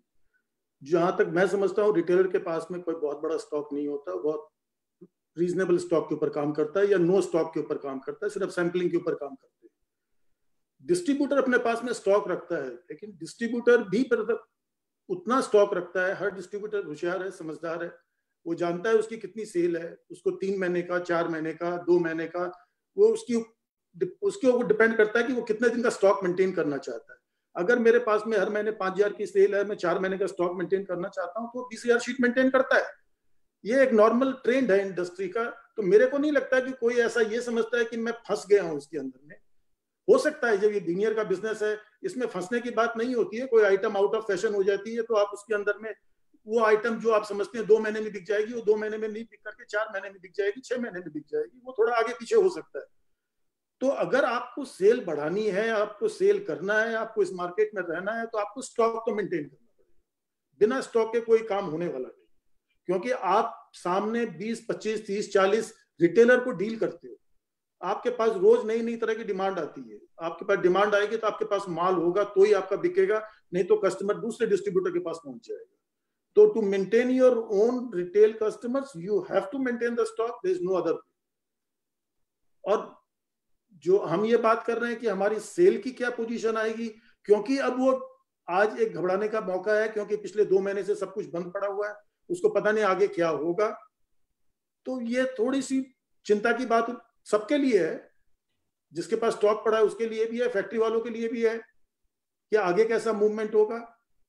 तो लेकिन आगे की मूवमेंट के लिए मेरी एक थोड़ा सा ये, चाहे वो मैन्युफैक्चरर हो, चाहे वो डिस्ट्रीब्यूटर हो, चाहे वो रिटेलर हो, वो ये सोच के चले कि थोड़ा लॉन्ग टर्म में उसको सोचना पड़ेगा। ये शॉर्ट टर्म की चीज नहीं है कि मैं कोविड से शॉर्ट टर्म में निकल जाऊंगा, 2 महीने बाद मार्केट ठीक हो जाएगी, 1 महीने में ठीक हो जाएगी, 4 महीने में ठीक हो जाएगी। मैं ऐसा नहीं समझता। इसको अगर हम लॉन्ग टर्म में लेते हैं, हम इसको आप समझो, पहले 2 महीने तो हमारे कोविड में निकल गए, तीसरा महीना हमारा चला जाएगा भी कोविड में, मैं समझता हूं, क्योंकि आधी दुकानें खुलेगी, आधी नहीं खुलेगी, कोई 3 दिन खुलेगा, कोई के ट्रांसपोर्टेशन चालू नहीं है, लॉजिस्टिक का काम सिस्टम नहीं है, तो ये सारे के सारे प्रॉब्लम आने हैं। तो 1 क्वार्टर तो मेरा इसमें चला गया। सेकंड क्वार्टर में ऐसा समझता हूं कि सेकंड क्वार्टर के अंदर में जितने पुराने काम अटके हुए थे वो सारे काम आएंगे और उसके लिए काम होगा और वो जरूर चलेगा। वो 3 महीना मेरा निकालेगा, 1 क्वार्टर मेरा निकाल सकता है। मैं समझता हूँ सेकंड क्वार्टर भी मेरा अच्छा जाना चाहिए। थर्ड क्वार्टर पे मेरे को डाउट जाता है, क्योंकि फर्स्ट क्वार्टर टोटल बंद गया, सेकंड क्वार्टर में लोग अपने आप को संभाल रहे हैं, कोई प्लानिंग नहीं कर पा रहे हैं। तो ये जो 2 क्वार्टर का एक वैक्यूम ऐसा बनेगा जो थर्ड क्वार्टर में बिजनेस को नहीं आने देगा, क्योंकि किसी की प्लानिंग ही नहीं है, कोई चीज आएगी नहीं कि कोई प्रोजेक्ट आ रहे हैं। शायद मेरे को ऐसा लगता है कि थर्ड क्वार्टर के अंदर में थोड़ी सी प्रॉब्लम आ सकती है, लेकिन फोर्थ क्वार्टर से मेरे हिसाब से मार्केट एब्सोल्युटली नॉर्मल हो जाना चाहिए, जैसे पहले चलता था उस तरीके से बिकना चाहिए। सो अगर हम इसको एक लंबे तौर पे पकड़ते हैं पूरे साल के ऊपर में, तो हम एक प्लानिंग कर सकते हैं। मैं शॉर्ट टर्म के ऊपर में प्लानिंग करने जाऊंगा, आई विल बी फेल्यूर, क्योंकि मैं ना स्टॉक करना चाहूंगा, ना मैं परचेज करना चाहूंगा, मेरे को समझ ही नहीं आएगा मैं कर क्या। हमको इसको एक पूरे ईयर के ऊपर में अगर हम सोचते हैं तो शायद हमको कोई गाइडलाइन मिलती है कि मेरे को क्या करना चाहिए। Every individual can understand. So that is my view in this. Perfect. Your view is basically any distributor or whoever is having a stock, उसको अगले 2 से 3 क्वार्टर तो रिकवरी को बहुत स्लो देखना होगा। चौथे क्वार्टर में कहीं रिकवरी आती हुई दिखाई दे रही है। Second quarter will be a good quarter, third quarter में be a weak, but the fourth quarter will be very good. So you have a second quarter जो pending orders हैं, that will be coming. Third quarter a little weak, and fourth quarter will be again bouncing back. लिहाज से retailer हो या distributor, जिनके पास भी stock हो, ये सबके लिए स्टॉक हो, जिनके पास भी प्लानिंग चाहिए हो, वो इस दिशा में प्लान कर सकते हैं. The experienced man Mr. Sajan Dukania has said this. Sanidhya Mittal ji, you are going to add something on this, or also I have a question for you please. Whether stocking will be same? क्या लोग पहले की तरह ही 1500, 3000, 4500 खरीदेंगे? Also, I mean, on the same answer, this is also addition. Yes. I'll first add something and then I will answer this question. Firstly, I think कि veneer cannot be dumped. आज plywood companies definitely push and dump करते हैं, but veneer इसलिए dump नहीं हो सकता because party आके selection करता है. And every retailer, every distributor, everyone, whoever's coming and selecting, they are smart enough. उनको पता है कि उनके architect और उनके market का choice क्या है and what their market consumes. So I don't think as a company we can really dump. To some extent, teak में scheme के कारण, quantity के कारण, yes, I will agree कि कुछ extent तक dumping होता है, but natural में मेरे हिसाब से कोई dumping नहीं होता है. Number one. Number two, जो भी retailer के पास stock है आज के दिन में, I don't think they are troubled. जैसे धीरज जी ने mention किया था कि जो manufacturers है वो travel नहीं कर पाएंगे stock खरीदने के लिए. Similarly, शायद डीलर्स भी मैन्युफैक्चरर के पास ट्रैवल नहीं कर पाएंगे स्टॉक खरीदने के लिए. जो अर्जेंट रिक्वायरमेंट होगा वो व्हाट्सएप या कोई ना कोई डिजिटल मीडियम के थ्रू सिलेक्शन हो जाएगा. तो जो रिटेलर आज के दिन में बाजार में बैठा है स्टॉक लेके और सही प्राइस का स्टॉक और राइट अवेलेबिलिटी है, I think he will be in an advantageous position because consumer को जब माल चाहिए है, किसी का प्रोजेक्ट हाफ पे अटका हुआ है and he is going to complete his project, जिसके पास स्टॉक है he will definitely be able to sell. Very nice. Thank you, Sanidhya ji. Somebody has asked a question to. The question will go to Jagdish Kularia ji. There is a trend of PU. Is it going to impact veneers? It has always been in trend, so I don't see it being affecting the current market. They both have their pros and cons, places where they are used. So I don't see it. So from consumer perspective, PU or any substitute or anything is momentary. Veneer is everlasting. Question to Mr. Suresh Gala is, sir, आपके तो 400-500 dealer हैं पूरे India में. मैंने पहले भी ये सवाल पूछा था. वो बुलिश है या वो भी सेकंड क्वार्टर थर्ड क्वार्टर को वीक मानते हैं? क्या रिव्यूज है सर उनके? क्या समझा नहीं मैं. उनके क्या फीडबैक्स हैं? रिटेलर्स के क्या फीडबैक है आपके जो टाइमेक्स के? हाँ जी, रिटेलर्स के मतलब ग्राहक आ रहे हैं, कुछ डिमांड आ रही है, कुछ फैक्ट्री में लग रहा है कि अगले महीने ऑर्डर्स रहेंगे या उनके माल बिक रहे हैं जो खुले हैं? फैक्ट्री में देखिए जो सिलेक्शन किया हुआ था मटेरियल पहले का, वो सब कंफर्म होके बन के जा रहा है. और अभी जो न्यूज पुरानी साइट है जो चालू है, वहां से ऑर्डर कुछ निकल रहा है और सब जगह से छोटे छोटे ऑर्डर आ रहे हैं. Okay, Akhilesh ji. So there is one big segment जिसकी बारे में हम बात अभी किए नहीं हैं या कर नहीं रहे.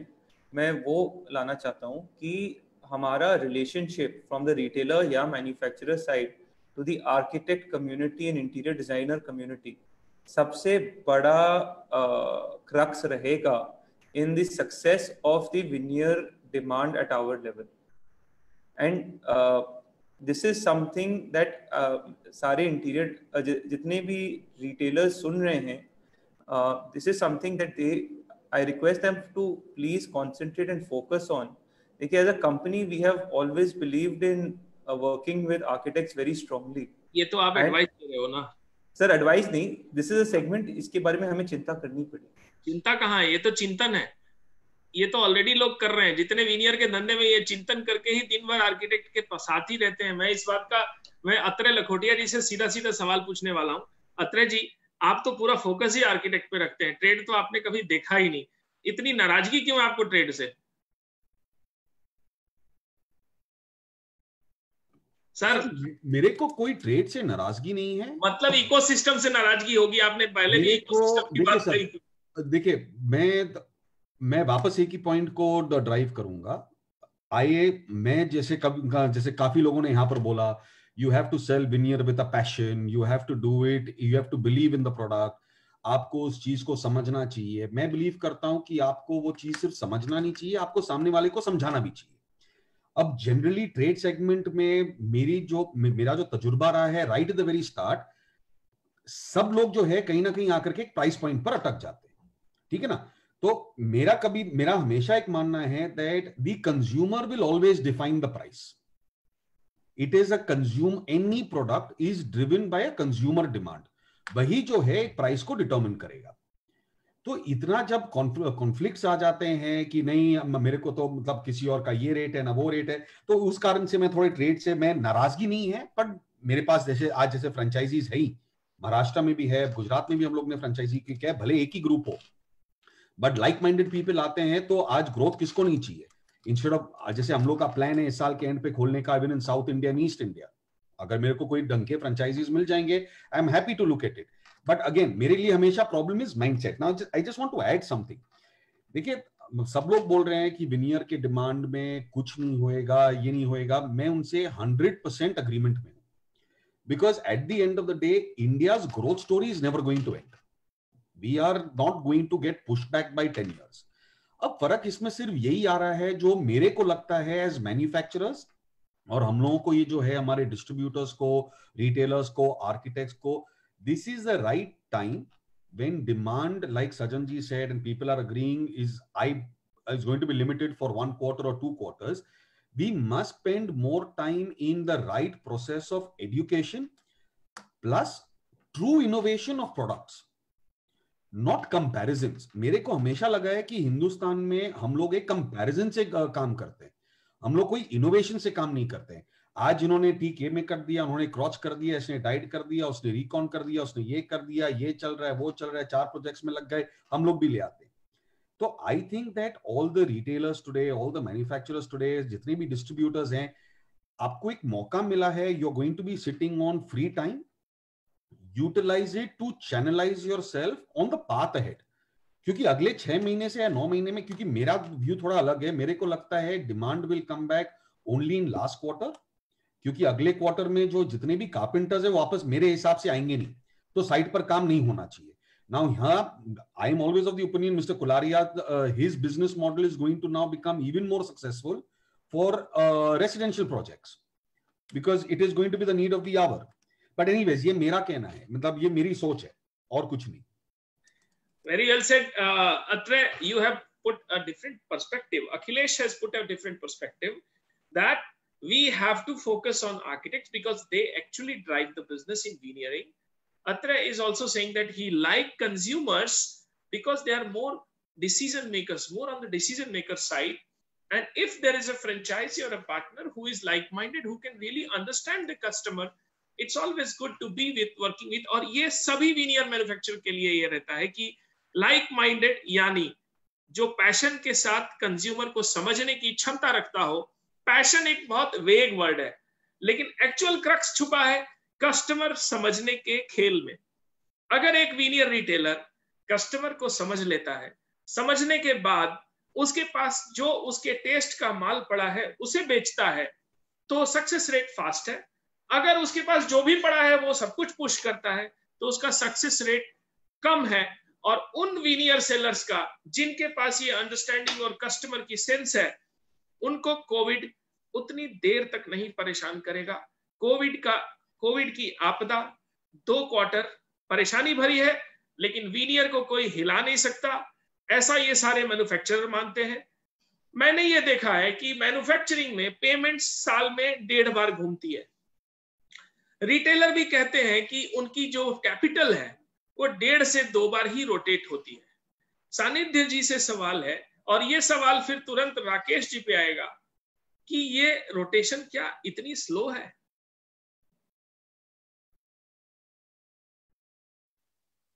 Hello, yes sir.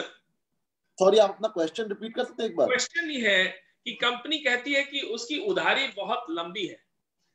कई लोग कहते हैं कि 1.5 बार रोटेशन घूमता है वीनियर में। क्या ये सही है, और अगर है तो क्यों? एडवाइस भी चाहिए एक्चुअली, क्योंकि आप ऑर्गेनाइज कंपनी को रिप्रेजेंट कर रहे हैं, तो आपके यहाँ सिस्टम्स जरूर ऑर्गेनाइज होंगे. This will be an advice for retailer also and manufacturer also कि आप लोग कैसे फास्ट रोटेट कर रहे हैं, कर भी रहे हैं कि नहीं, कि यही सही है, 1.5 बार वाला सिस्टम सही है. प्लीज. सी, हमारे industry in general the rotation is very slow. सबको उधार का आदत लगा हुआ है हर एक सेगमेंट में, बट आई थिंक विनियर में we are much better off compared to any other product category. इतना खराब scenario. You are talking about wood crust. We are talking about, I am talking about wood crust. हमारा मैं situation का बात कर रहा हूं. Alright. Veneer we are much better off compared to plywood or any other segment in which we are there. So जाहिर है कि ये ट्रेंड इंडस्ट्री में इसलिए बिकॉज हर आदमी को बहुत ज्यादा स्टॉक रखना पड़ता है. जैसा आप बोल रहे थे 10,000 15,000 शीट या 20,000 शीट भी किसी के पास है, एक डिस्ट्रीब्यूटर के पास विनियर का है. So because of these reasons why he has to maintain a huge variety and a huge stock for his market is one of the reasons उन लोग उधार लेते हैं. अच्छा, ह्यूज स्टॉक रखने का कुछ तो जेन्युइन रीजन है कि अवेलेबिलिटी चाहिए, एंड कुछ जेन्युइनली लोगों को ओवर स्टॉक करने का आदत हो गया. In these difficult times when the companies will also be stretched and companies will also be forced to ask for money, everyone has to reduce their stock level and everyone has to come to a level which is optimal. तो हर आदमी को realise करना पड़ेगा, company को realise करना पड़ेगा कि कितना स्टॉक पे कंपनी को ऑपरेट करना है without losing any business. At the same time retailer को भी असेस करना पड़ेगा और हर आदमी को इंश्योर करना पड़ेगा कि वो वर्किंग कैपिटल साइकिल में इस समय फंसे नहीं. Because one of the key things, देखिए सेल तो हर आदमी का लॉस हो रहा है, प्रॉफिट हर आदमी का खत्म हो रहा है, but the most difficult thing and the most important thing right now to manage is the working capital cycle. अगर कैश फ्लो कोई भी मैन्युफैक्चरर अपना खराब नहीं करेगा इस समय और इस समय को सर्वाइव कर लेगा, तो जैसी डिमांड आता है सब कुछ नॉर्मल होता है, they will bounce back. Thank you Sanidhya. The takeaway is you have been performing better in veneer compared to others. So other industry जो भी ये कहता है कि उसका साल में 1.5 बार 2 बार घूमता है, उसको डिफाई करते हैं. सानिध्य जी कहते हैं कि नहीं, हमारे यहाँ पेमेंट्स इनफैक्ट बेटर है.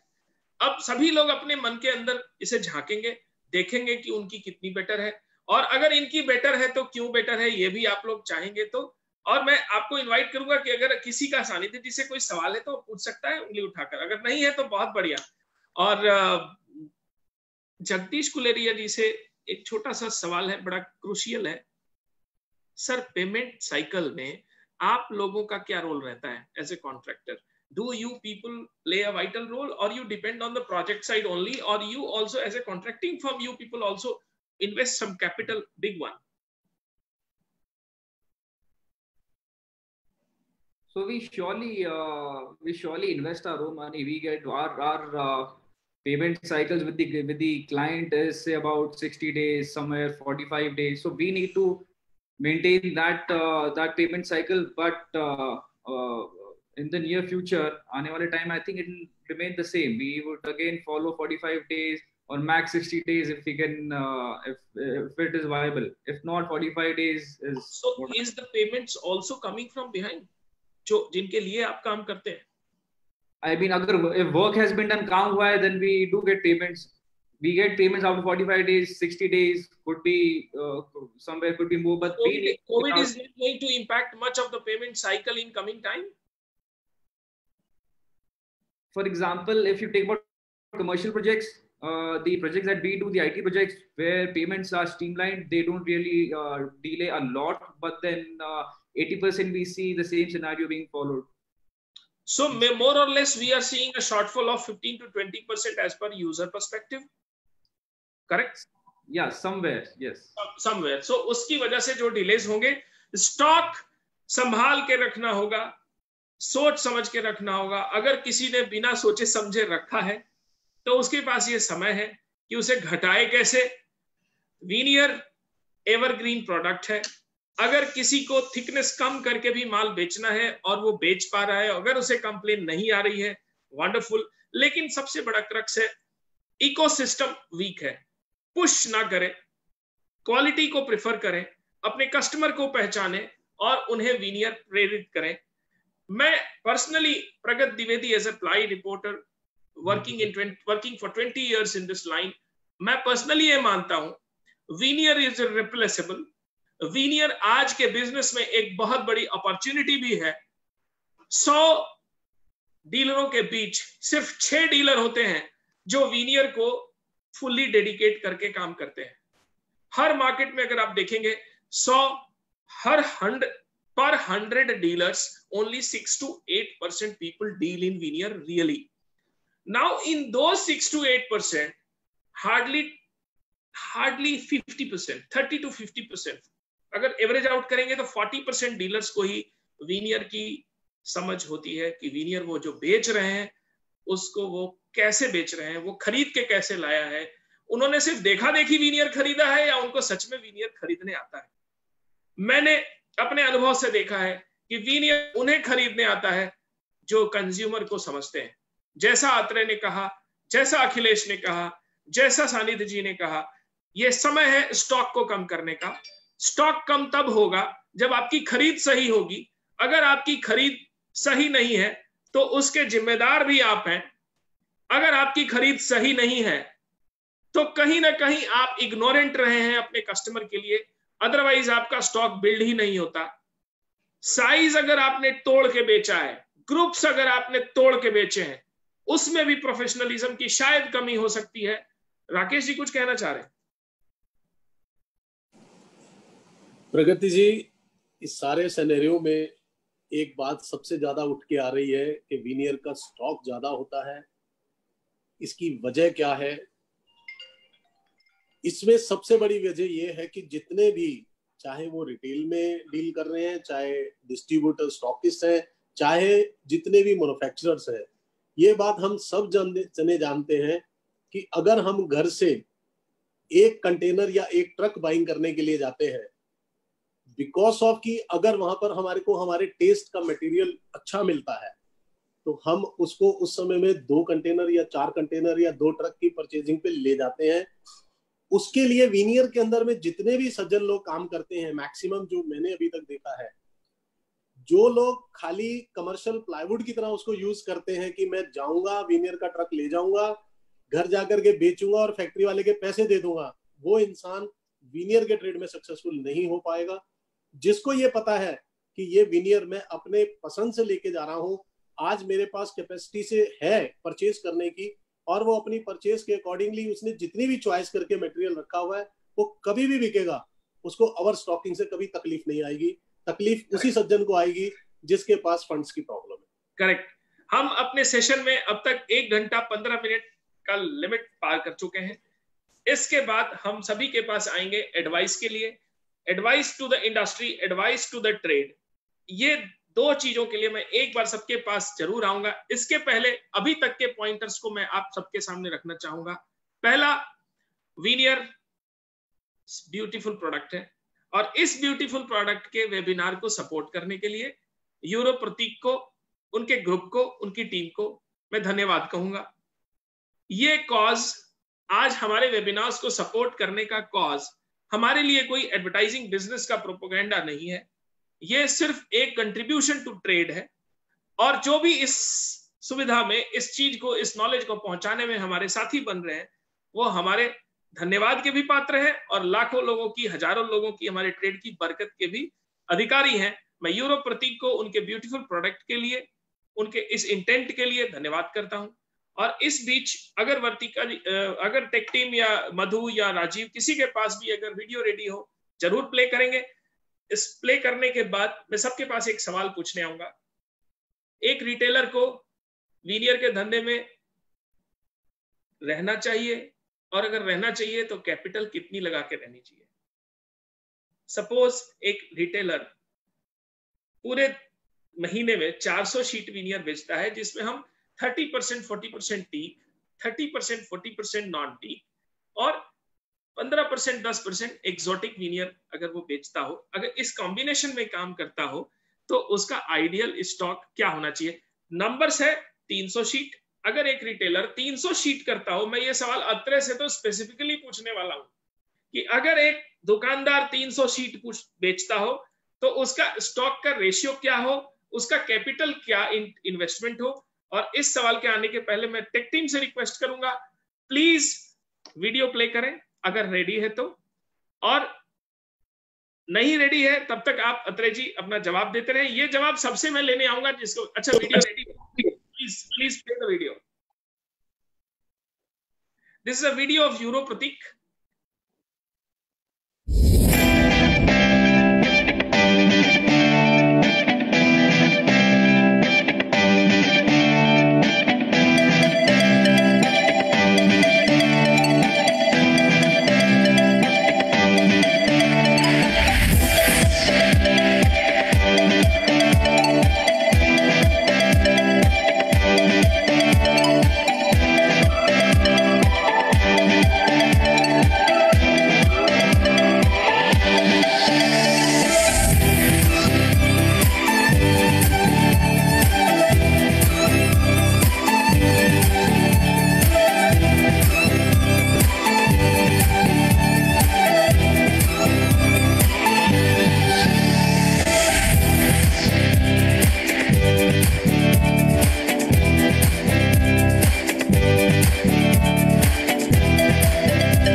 Thank you, Tech team, for playing this. Thank you, Euro Pratik Group, for supporting the cause. And my question is back to Atre Lakhotia ji.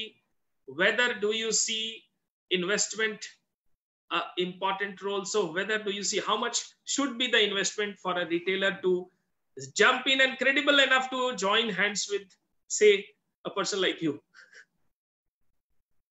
आप अनम्यूट करेंगे सर? मैं इसके लिए इसके बाद सज्जन जी के पास आऊंगा इस सवाल को पूछने के लिए। देखिए, मेरे हिसाब से we need to really define what do you mean by a retailer. If you are talking about, अगर हम लोग उस रिटेलर के बारे में बात कर रहे हैं जिसका फोकस इज, मान के चलिए कम से कम 70 से 80% सिर्फ विनियर के सेल्स पर है and not the whole gambit of products, जो जनरली हिंदुस्तान में होता है कि आदमी जो है विनियर बेच रहा है, लैमिनेट भी बेच रहा है, प्लाई भी बेच रहा है, हर चीज बेच रहा है। नथिंग रॉन्ग विद इट, मैं ये नहीं बोलता हूं उसमें कुछ गलत है, ठीक है, पर अगर उनका फोकस जो है सिर्फ विनियर पर है तो मेरे हिसाब से अगर उनको 300 शीट की सेल है, दे प्रोबेबली शुड नॉट, मेरा पर्सनल फीलिंग है कि उन लोग को 1 या 1.5 महीने से ज्यादा का स्टॉक रखने की कोई दरकार नहीं होती है। और उसका कारण बहुत सिंपल है, कंज्यूमर पैटर्न बिहेवियर बहुत ही डिफिकल्ट होता है समझने के लिए, क्योंकि जब वो उस रिटेल की दुकान से निकलेगा, किसी और की दुकान में जाएगा, जो अनफॉर्चुनेटली हमारे देश में होता है, चाहे डिजाइनर हो चाहे कंज्यूमर हो, उन लोग 4 जगह जाते हैं एक ही चीज को देखने के लिए। फिर जब जाते हैं उनको कुछ नया दिख जाता है तो बहुत मुश्किल होता है उस हिसाब से। बट मेरे हिसाब से if you are focused in the veneer business, और अगर आपको 300, मेरे हिसाब से 1.5 times of stock is more than sufficient. Again, इसमें बहुत जरूरी है आपको खुद डिसाइड करने के लिए कि आपको कौन से सेगमेंट में काम करना है। आपको काम करना है उस सेगमेंट में जहां पर रिटेल लेवल पर आपको विनियर बेचना है सिर्फ 150 रुपीज एंड अबव, आप उसी सेगमेंट में फोकस कीजिए ना। फिर आप जो है वो जबरदस्ती 70 रुपए, 80 रुपए, 100 रुपए के सेगमेंट में ना फोकस कीजिए। आपको भूलना पड़ेगा आपको एक बार में, क्योंकि अगर आपको हर चीज करना है तब तो फिर आपको 10,000 शीट भी कम पड़ जाएंगे। Wonderful wonderful wonderful, perfect, yes. No, like I was saying from the very start, हम लोग का एक पूरा सिस्टम ही जो है, it has to come from a manufacturing level. Great insight. Manufacturers के हिसाब से ही समझाना पड़ेगा, बॉस हम लोग की स्पेशलिटी या हम लोग का फोकस ये है, अपन लोग इसी के ऊपर फोकस करते हैं। आप वैसे भी जाकर के दूसरे 4 फैक्ट्री से माल लेते हो, आप उधर पे जाकर के अपना दूसरा फोकस कर लो। And this is always been, मतलब मैं हमेशा ही ऐसे काम किया। सभी रिटेलर्स के लिए बहुत अच्छा मैसेज है। अगर आपका ऑब्जेक्टिव क्लियर नहीं है, अगर आपको बॉम्बे जाना है तो कृपया कलकत्ता की टिकट जरूर ना कटाएं, और अगर आपको कलकत्ता जाना है तो बॉम्बे की टिकट ना कटाएं। यमुनानगर जाना है तो यमुनानगर को प्रिफर करें। अगर लग्जरी बेचना है, इटालियन एक्सोटिक बेचना है तो उसे प्रिफर करें। कहने का आशय यह है कि अगर जिस ऑब्जेक्टिव पे जाना है, टिकट वहां की कटाएं, उधर का ऑब्जेक्टिव रखें, अच्छे प्रोडक्ट का ऑब्जेक्टिव रखें, ना कि सब कुछ बेचें। सस्ता भी बेच लूं, टीक भी बेच लूं, पतला भी बेच लूं, नॉन टीक भी बेच लूं। इससे आप अपने वीनियर के ऑब्जेक्टिव से भटकते हैं। मैं सज्जन जी से पूछूंगा, सज्जन जी आपका क्या एडवाइस है रिटेलर्स के लिए आने वाले समय में? अनम्यूट होगा करना आपको, प्लीज। जो आपका कहना है प्रगत जी कि 300 शीट की सेल हो तो उसको क्या स्टॉक मेंटेन करना चाहिए, मैं ऐसा समझता हूं कि 300-400 शीट की जिनकी सेल होती है, इन लोगों को कोई तरह का भी स्टॉक मेंटेन नहीं करना चाहिए। इनको अपने डिस्ट्रीब्यूटर के ऊपर में डिपेंड होना चाहिए, क्योंकि आप समझो जिस ट्रेड में 200 वैरायटी है, उसमें आप क्या मेंटेन करोगे क्या नहीं करोगे, आपको खुद को कुछ समझ में नहीं आएगा। इसीलिए आप देखेंगे हिंदुस्तान में ज्यादातर लोग सिर्फ टीक बेचना चाहते हैं या रिकॉन्स्टिट्यूटेड बेचना चाहते हैं, क्योंकि वो जो छोटी क्वांटिटी जो बेचने वाले लोग हैं वो उसी के अंदर में सीमित रह जाते हैं कि वो उसका थोड़ा सा स्टॉक 200-500 पीस मेंटेन कर गाड़ी चला सकते हैं। लेकिन अगर उसको वैरायटी ऑफ द आइटम बेचनी है तो वो उसको अपने डिस्ट्रीब्यूटर के ऊपर डिपेंड रहना पड़ेगा। वो बिल्कुल नहीं कर सकता स्टॉक, और मैं कभी एडवाइस नहीं करूंगा उसको स्टॉक करने की। Very nice, thank you very much. Suresh ji. बिल्कुल, सज्जन जी ने बहुत ही परफेक्ट बताया है। लेकिन कई लोगों को विनियर का शौक होता है और उनको होप होता है कि आगे जाके वो सेल 500-600 क्रॉस कर लेंगे, तो वो किस्सों में वो स्टॉक करते होते हैं। और अगर 300 का हुए सेल तो मेरे सज्जन जी ने परफेक्ट बताया है, वैसा ही करना चाहिए। सनिधि जी, क्या होलसेलर कल्चर है हमारे विनियर में? क्या आपको लगता है होलसेल कल्चर बदला है, काफी रिटेल पर आ गया है, डायरेक्ट लोग बाई करते हैं? आई थिंक ये मार्केट टू मार्केट डिफर करते हैं इंडिया में। देयर आर सम मार्केट जहां पे ये होलसेल कल्चर है, जहां पे ये सैंपल वाला भी कल्चर है कि रिटेलर का सैंपल पड़ा, अगर कस्टमर फाइनल कर लेता है तो बैलेंस माल आ जाता है। सम मार्केट्स में ऐसा ट्रेंड है, एंड कुछ मार्केट्स में ऐसा ट्रेंड है कि the stockist is the retailer. So उस रिटेलर के लिए क्या एडवाइस है? आई थिंक सबके लिए मेरे तरफ से यही एडवाइस है कि मतलब पहले का सिनेरियो प्री कोविड अलग था, पोस्ट कोविड अलग है, तो आपको सबको ज्यादा मेहनत करना पड़ेगा।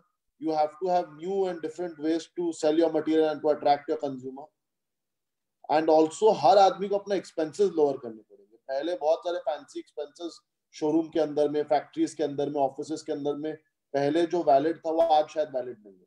सो we all have to rework on our expenses and we have to make sure कि लोएस्ट एक्सपेंस में पहले से डबल मेहनत करें for the same business. Very nicely said. Akhilesh ji, your point and then I come to Dheeraj ji. Yes sir, हमारा model हमेशा थोड़ा सा अलग रहा है because we maintain our own stock point in Delhi. तो वी हैव ऑलवेज प्रमोटेड हमारे चैनल पार्टनर्स कि वो कोई भी ज़्यादा स्टॉक अपने ऊपर ना रखे, because we provide them service, fast service Delhi से।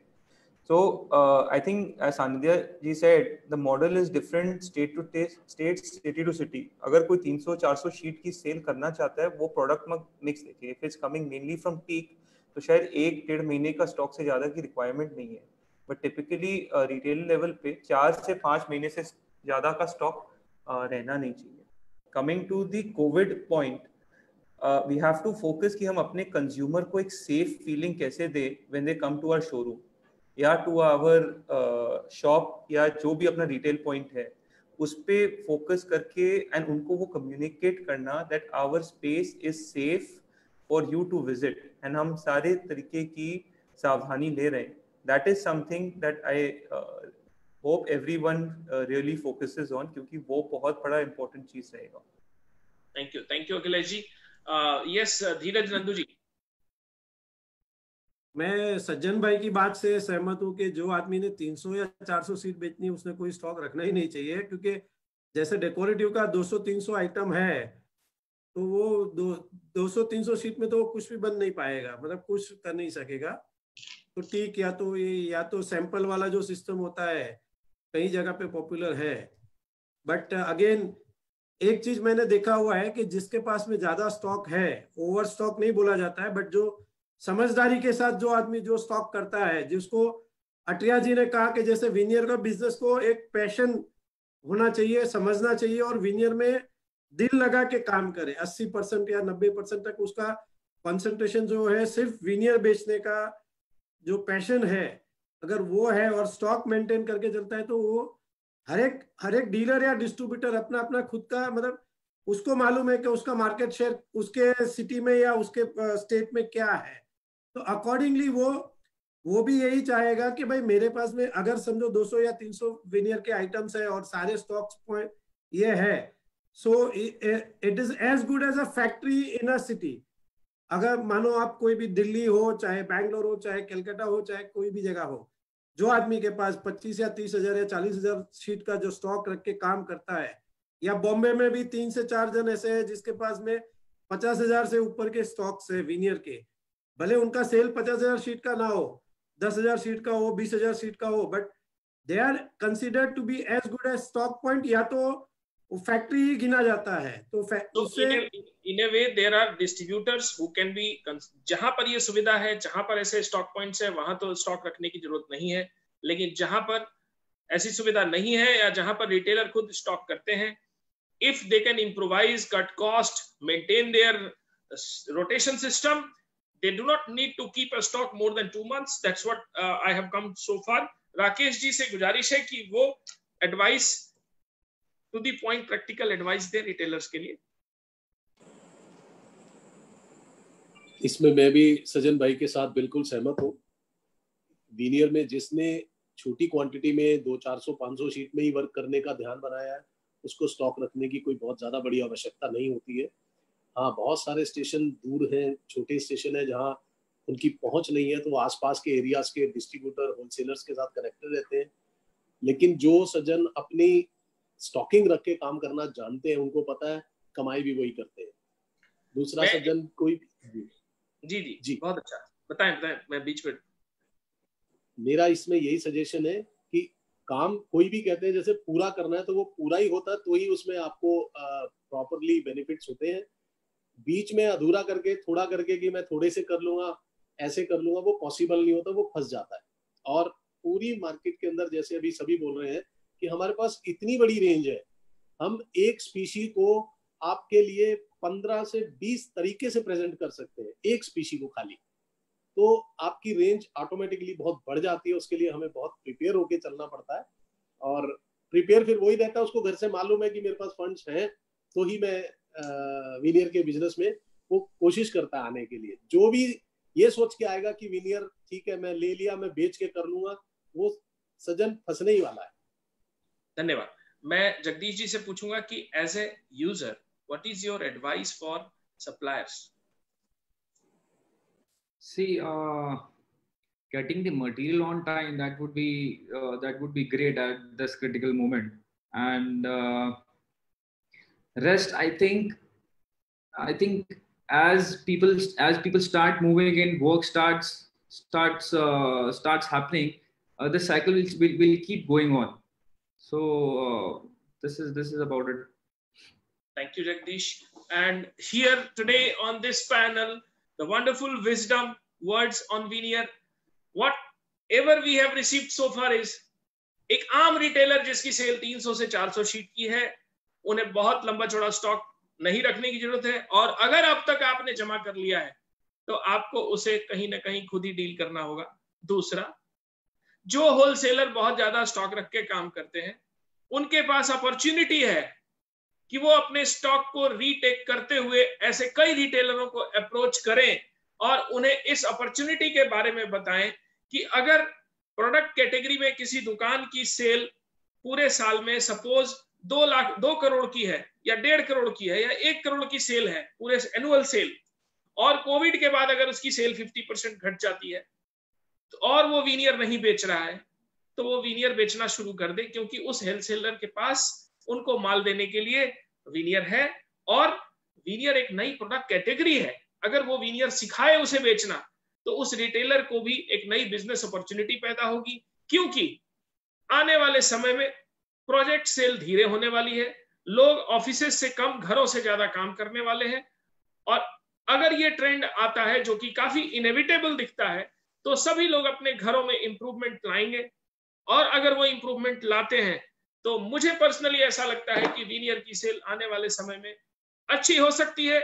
इस साल नहीं, लेकिन अगले साल जरूर होगी। 2020-21 कमजोर साल है, लेकिन 2021-22 अच्छा रहेगा सभी के लिए। मैं एक सवाल तेजी से सबके साथ पूछना चाहूंगा, क्या वीनियर में दाम बढ़ेंगे? Yes please. मेरे हिसाब से बढ़ने ही चाहिए। चाहिए क्यों? सप्लाई सर, तो विनियर के दाम ऑलरेडी बढ़ चुके हैं। अगर हम अपने आज को सिनेरियो को देखें, डॉलर की वैल्यू कहाँ पहुंच गई है। मैं वही बोल रहा हूँ, तो विनियर आने का वाले रेट समय तो में बढ़ना ही बिल्कुल चाहिए। यहाँ से इमीडिएट इफेक्ट पे ही आपको 15 से 20% का डिफरेंस मिलेगा। सर, मेरा पॉइंट एक दूसरा है। मैं वापस सब लोगों से यही बोलता हूं कि विनियर को आप प्लीज कमोडिटी की तरह उसको ना ट्रीट करें रिटेल एंड पर, क्योंकि हम लोग अगर मैन्युफैक्चरर्स ही जो है उसको एक कमोडिटी की तरह ट्रीट करेंगे तो हमारे जो डिस्ट्रीब्यूटर्स हैं और डीलर्स हैं वो भी उसको उसी तरीके से ट्रीट करते हैं। ये जो बदलाव आना है, it has to come from the top, वो नीचे से नहीं आ सकता है। हम लोग को ही एकजुट होना पड़ेगा। सॉरी, अभी आप बोल रहे हैं डॉलर 20% बढ़ गया। सर, आप 20% क्यों, आपको 30% बढ़ाना है, 35% बढ़ाना है, पर सामने आप उनको एक क्वालिटी भी दीजिए, आप उनको एक आश्वासन भी दीजिए, आप उनको एक अश्योरेंस भी दीजिए कि आप जो देंगे उनको उसका एक सही वैल्यू वो पेमेंट कर रहे हैं। क्या विनियर के दाम ऊपर से ही शुरू करनी पड़ेगी। थैंक यू अत्रे जी, आपने कहा विनियर के दाम जरूर बढ़ने चाहिए। राकेश जी ने कहा कि दाम तो ऑलरेडी डॉलर की वजह से बढ़ चुके हैं। सुरेश जी और धीरज जी, दाम बढ़ने चाहिए या ऑलरेडी आपने बढ़ा दिए क्या? नहीं, अभी बढ़ने चाहिए, बढ़ाए नहीं है अभी। लेकिन अब एक बात जरूर है प्रगत जी, कि वो हर एक आदमी अगर बढ़ाएगा नहीं तो सरवाइव नहीं हो पाएगा। क्योंकि जो cost, there is something called minimum cost, जो लगनी है वो लगनी है। और अट्रिया जी ने बोला कि वो 5-10% अगर डॉलर बढ़ता है, 10% नहीं, 10% के सामने 20% बढ़ाएगा तो ही फैक्ट्री सरवाइव हो पाएगी। बिकॉज खाली ये फॉरेन करेंसीज का ये नहीं है, वो बाकी भी सारे खर्चे तो है ही है। आज जैसे आपने समझो कि मोरलेस सभी फैक्ट्री वालों ने, फैक्ट्री बंद भी थी तो भी अपने लेबर को सैलरी, यानी दाम बढ़ना चाहिए ना? 100% बढ़ेगा। सुरेश भाई, दाम बढ़ेगा? कॉस्ट बिल्कुल बढ़ी है, लेकिन मेरे ख्याल से अभी का सिचुएशन दाम बढ़ाने का नहीं है। अभी पहले सेल मेकअप होना चाहिए और वॉल्यूम में जाना चाहिए। सेल मेकअप अगर दाम बढ़ाएंगे तो कहीं ना कहीं सेल टूटेगा। यानी सप्लाई जरूरी है। आपके जो जी प्रगति, मैं बोलूं, अगर एक बात है, अगर ये अपने सबकी किसी की भी एग्जांपल ले जाए, अगर हम एक चीज सोचते हैं कि नक्की करते हैं कि मेरे को ये चीज चाहिए, एप्पल का आईफोन चाहिए या ये चाहिए, जो whatever we take example, any example, अगर मेरे को मूवी देखने जाना है, मैं पीवीआर में जाऊंगा तो मैं वो आई नो दैट के what I am going to like, what I am going to get या what I am asking for, जो मैं क्या पूछ रहा हूँ। तो वो जिसको जो जरूरत है, दाम से उसको कोई रिलेशन नहीं है। विनियर भी अपनी ये चीज है कि जिसको कोई दाम से, प्राइस से नहीं बिकना है। विनियर इज लाइक, मेरा पूछना सिंपल था कि दाम बढ़ना चाहिए, दाम बढ़ेगा तो सबने कहा कि हाँ बढ़ना चाहिए। सुरेश सप्लाई में अभी बराबरी रखनी चाहिए, प्रेशर रहेगा, सेल को भी अचीव करना है, इसलिए दाम शायद अभी ना बढ़ पाए। दाम बढ़ाने के लिए फेवर में ज्यादातर लोग दिख रहे हैं। सज्जन जी, आपका wisdom due. Your voice has to be unmuted. इसमें दो तरह से वालों को इफेक्ट पड़ रहा है। एक तो जो सबने बोला डॉलर की प्राइस है कि डॉलर में जो फर्क आया वो है। दूसरा हमें पड़ रहा है कि अब हमारा प्रोडक्शन या कोई भी फैक्ट्री का प्रोडक्शन, मैं ये नहीं समझता कि जितना वो अभी तक कर रहा था वो उतनी बड़ी क्वांटिटी का प्रोडक्शन करने वाला है। अगर उतनी बड़ी क्वांटिटी का प्रोडक्शन नहीं करेगा तो कॉस्ट ऑफ द प्रोडक्ट ऊपर जाना है उसको। तो इसमें डबल मार है, कॉस्ट ऑफ द प्रोडक्ट भी ऊपर जाना है, उधर डॉलर का भी फर्क है। तो सोच समझ करके, भले आप अभी महीने भर मत बढ़ाओ, अगर आपके पास स्टॉक पड़ा हुआ है, पुराना स्टॉक है, आप माल निकाल सकते हो, कुछ कर सकते हो, लेकिन एंड ऑफ द डे तो प्राइस बढ़नी ही पड़ेगी। Mister Sanidhya, I completely agree. I think because of lower production, जो overheads है वो that will be much higher because of low production, and हर आदमी को कुछ ना कुछ, हर मैन्युफैक्चरर को कुछ ना कुछ लेबर इश्यूज है, डिमांड के इश्यूज है। So definitely cost of production has gone up. आपका currency has gone up. Also जो availability point है, they also have COVID, right? आज यूरोप से आ रहे हैं, या अमेरिका से आ रहे हैं, वहां पे भी कोविड के इश्यूज है, वहां पे भी उनके अलग प्रॉब्लम्स है सप्लायर्स के। So putting everything together, I think we have to increase prices. अब इसमें यह है कि भाई कौन कितना स्टॉक पे बैठे है, कौन कितना जल्दी पेशेंस लूज कर रहा है। If companies and manufacturers lose patience and they want to keep selling at lower prices even now, it's totally their call. But I think it's time that all of us should collectively decide on increasing our prices. Just for everyone's information here, we have already announced this. हमारा जो नया price list है with increased prices is already gone to the network. Thank you very much. Very clear message. Akhilesh ji, you have something to add here? Price point only. Sir हमारा तो हमेशा मन रहता है कि हर महीने 3-3% रेट बढ़ाने का, क्योंकि उसमें ट्रेडर को भी फायदा होता है, मैन्युफैक्चरर को भी फायदा होता है, पर वो अंदर की इच्छा है. Reality is very different. June में बढ़ा देंगे कि नहीं? हाँ, जून में बढ़ा देंगे कि नहीं? मन तो है बढ़ाने का, but you have to keep a practical view also. Here on this panel with ending note, price may increase depending if manufacturers want to sell less, collect more. Price may not increase if manufacturers want to sell more, collect less. Price is definitely a pain point. Cost has gone up. सभी retailers, dealers, wholesalers उनको support में price बढ़ाने के लिए तैयार रहना होगा, अगर वो चाहते हैं कि उनका मैन्युफैक्चरर भी कमाए. लेकिन अगर उन्हें ये लगता है कि नहीं, मैन्युफैक्चरर ने बहुत पहले से ही बहुत पैसा कमा लिया है, तो वो उसे रिक्वेस्ट करके पुराने प्राइस पे भी ले सकते हैं. ऐसा मैं इस पैनल के माध्यम से समझ पा रहा हूं. Thank you Atreya for adding so much value. Atreya ने कहा कि वीनियर बेचने वालों को आज की सबसे अच्छी बात जो है, एक लार्ज मास के लिए वीनियर बेचने वाले को उसकी प्रोडक्ट कैटेगरी और उसकी क्वालिटी को चुनकर काम करना चाहिए. ये बहुत अच्छी बात है. दूसरा क्रक्स ये रहा, 300-400 शीट बेचने वालों के लिए बहुत बड़ा स्टॉक नहीं रखें, और होलसेलरों के लिए ये आउटकम है कि वो मेहनत करें, आउट ऑफ वे जाकर जो लोग वीनियर सेल नहीं करते हैं उनको भी वीनियर सेल करना सिखाएं, क्योंकि इससे उन दुकानों को एक नई प्रोडक्ट कैटेगरी मिल सकती है, और आने वाले समय में जो उनका बिजनेस लॉस पोस्ट कोविड हुआ है, उनको उस नई प्रोडक्ट कैटेगरी में खाली समय में वीनियर को समझ बढ़ाने में भी मिलेगा. राकेश जी कुछ ऐड करना चाह रहे थे आप? प्रगति जी, मैं एक सानिध्य भाई से एक सजेशन भी चाहता हूं, और वो शायद हमारे सारे डीलर्स, मैन्युफैक्चरर्स और मे बी होलसेलर्स के लिए, जो हम एक पॉइंट थोड़ा सा बीच में कहीं मिस कर रहे हैं, फाइनेंस का. जैसा हमारा इस समय सिनेरियो चल रहा है, सभी जगह फाइनेंस की प्रॉब्लम तो है ही है, क्रंच तो है ही है. तो मैं सानिध्य भाई से रिक्वेस्ट करूंगा कि आप सभी को इस तरह का एक गाइडलाइन दीजिए, जो आपने चैनल पार्टनर के रूप में, ये सभी लोग, हम लोग बैंक्स को कैसे यूज करें, लोकल में हम एलसीज और बैंक फंडिंग को, क्योंकि बैंक इस समय बहुत ज्यादा सपोर्टिव हो रहा है, उसके लिए मैं आपसे चाहूंगा, क्योंकि आप ग्रीन प्लाई से हर तरह से आप लोग इन चीजों को यूज करते हैं, थोड़ा सा सारी मार्केट. Wonderful sir.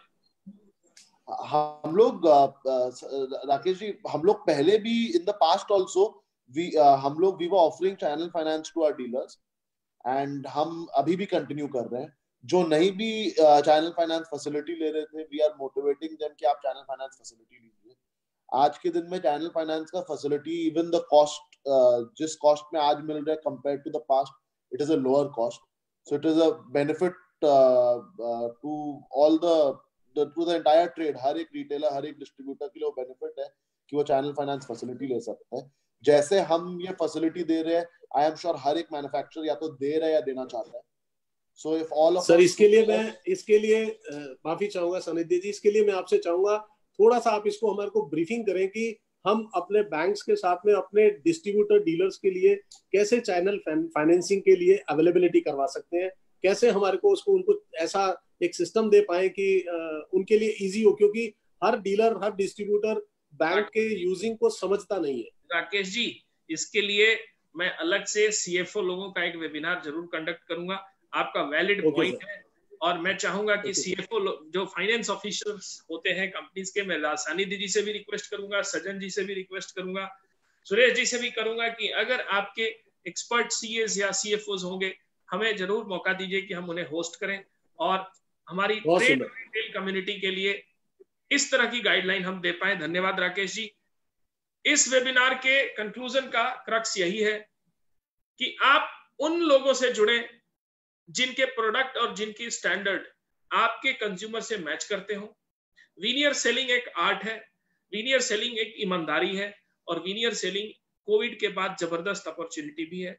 क्योंकि लोग पहली बार घरों का इंपॉर्टेंस समझ पाए हैं, और घरों में कोई माने या ना माने, वीनियर एक एस्पिरेशन है, वीनियर लगाने की तमन्ना हम सभी को रहती है। कारपेंटर घुसे ना घुसे, आज नहीं घुस रहा है, लेकिन हम भी 2 महीने पहले कहीं बाहर नहीं जा रहे थे, तब कोरोना के 600-700 केस थे तो हम बंद हो गए, और आज कोरोना के केस लाखों में है तो हम घूमने लग गए। यानी कारपेंटर और कॉन्ट्रैक्टर, पॉलिशिंग, सब कुछ आने वाले समय में केयरफुल रहते हुए सोशल डिस्टेंसिंग के साथ चलने लगेगा। महीना या 1.5 महीना, वीनियर बिजनेस का अंत नहीं है, वीनियर का रिप्लेसमेंट नहीं है, वीनियर एक एवरलास्टिंग चार्मिंग प्रोडक्ट है जो आने वाले समय में बढ़ेगा, अगर आप उसे बढ़ाना चाहते हैं। हाँ, अगर आप बहुत स्टॉक लेकर बैठे हैं, आप जरूर उसे देखें कि आपने ये स्टॉक क्यों किया, स्टॉक किया तो किस लालच में किया, वो लालच आज आपको भारी पड़ रहा है, या उस समझदारी से अगर आपने उस स्टॉक को रखा है तो आज भी आपके पास अपॉर्चुनिटी है, आने वाले समय में आप उस स्टॉक को लिक्विडेट करें।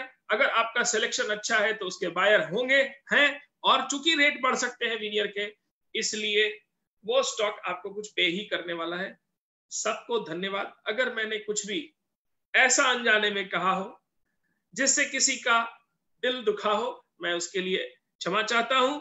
इंटेंशन एक ही है, राइट प्रोडक्ट, राइट मटेरियल, ईमानदारी से बेचें, और प्लाई रिपोर्टर के वेबिनार्स में हमेशा रहें। Thank you very much all the audience, thank you very much all the anything anybody want to share, the mic is yours. आप अभी भी लोग हैं, हजारों लोग हैं, अभी भी हमारे पैनल पे 400 लोग दिख रहे हैं, तो आप लोग बातें करते रहे जब तक कि 100 लोग नहीं होते, हम छोड़ के नहीं जाते। शायद 5-7 मिनट आप लोग कैजुअल चिट चैट कर सकते हैं, एक दूसरे से डिबेट कर सकते हैं, और फिर आप जाएं। भूख लगी होगी, लेकिन मैं गुजारिश करूंगा, हमारा एंडिंग नोट यही है कि वीनियर एक शानदार बिजनेस अपॉर्चुनिटी है कोविड के बाद, क्योंकि रेजिडेंसेस बढ़ेंगे, सभी लोग जो काम कर रहे हैं वो वीनियर में ज्यादा ध्यान लगाएं। That is what I am ending it. Thank you very much and please carry on with your sir. Surjan ji, मैं चाहूंगा कि आप कुछ बचा हो जो आप कहना चाह रहे हो, नहीं कह पाए हो, उसे जरूर कह के एंड करें। सर्जन जी अनम्यूट करें जी। मैं अपनी तरफ से सब कुछ कह चुका हूं, अगर आपका कोई सवाल हो तो आप पूछिए, मैं जवाब दे सकता हूं। और किसी का कोई सवाल हो तो Jagdish ji, anything, anybody want to share? Sir Sanidhya ji से मैं अगेन रिक्वेस्ट करूंगा, आप तो जब प्रगति जी करेंगे ही, तब तक बीच में सानिध्य जी में एक थोड़ा सा चैनल दिखाएं, ताकि जो बहुत सारे डीलर, अभी मैं भी देख रहा था, मैसेज में भी देख रहा था, everybody wants कि हमें वो रास्ता बताया जाए।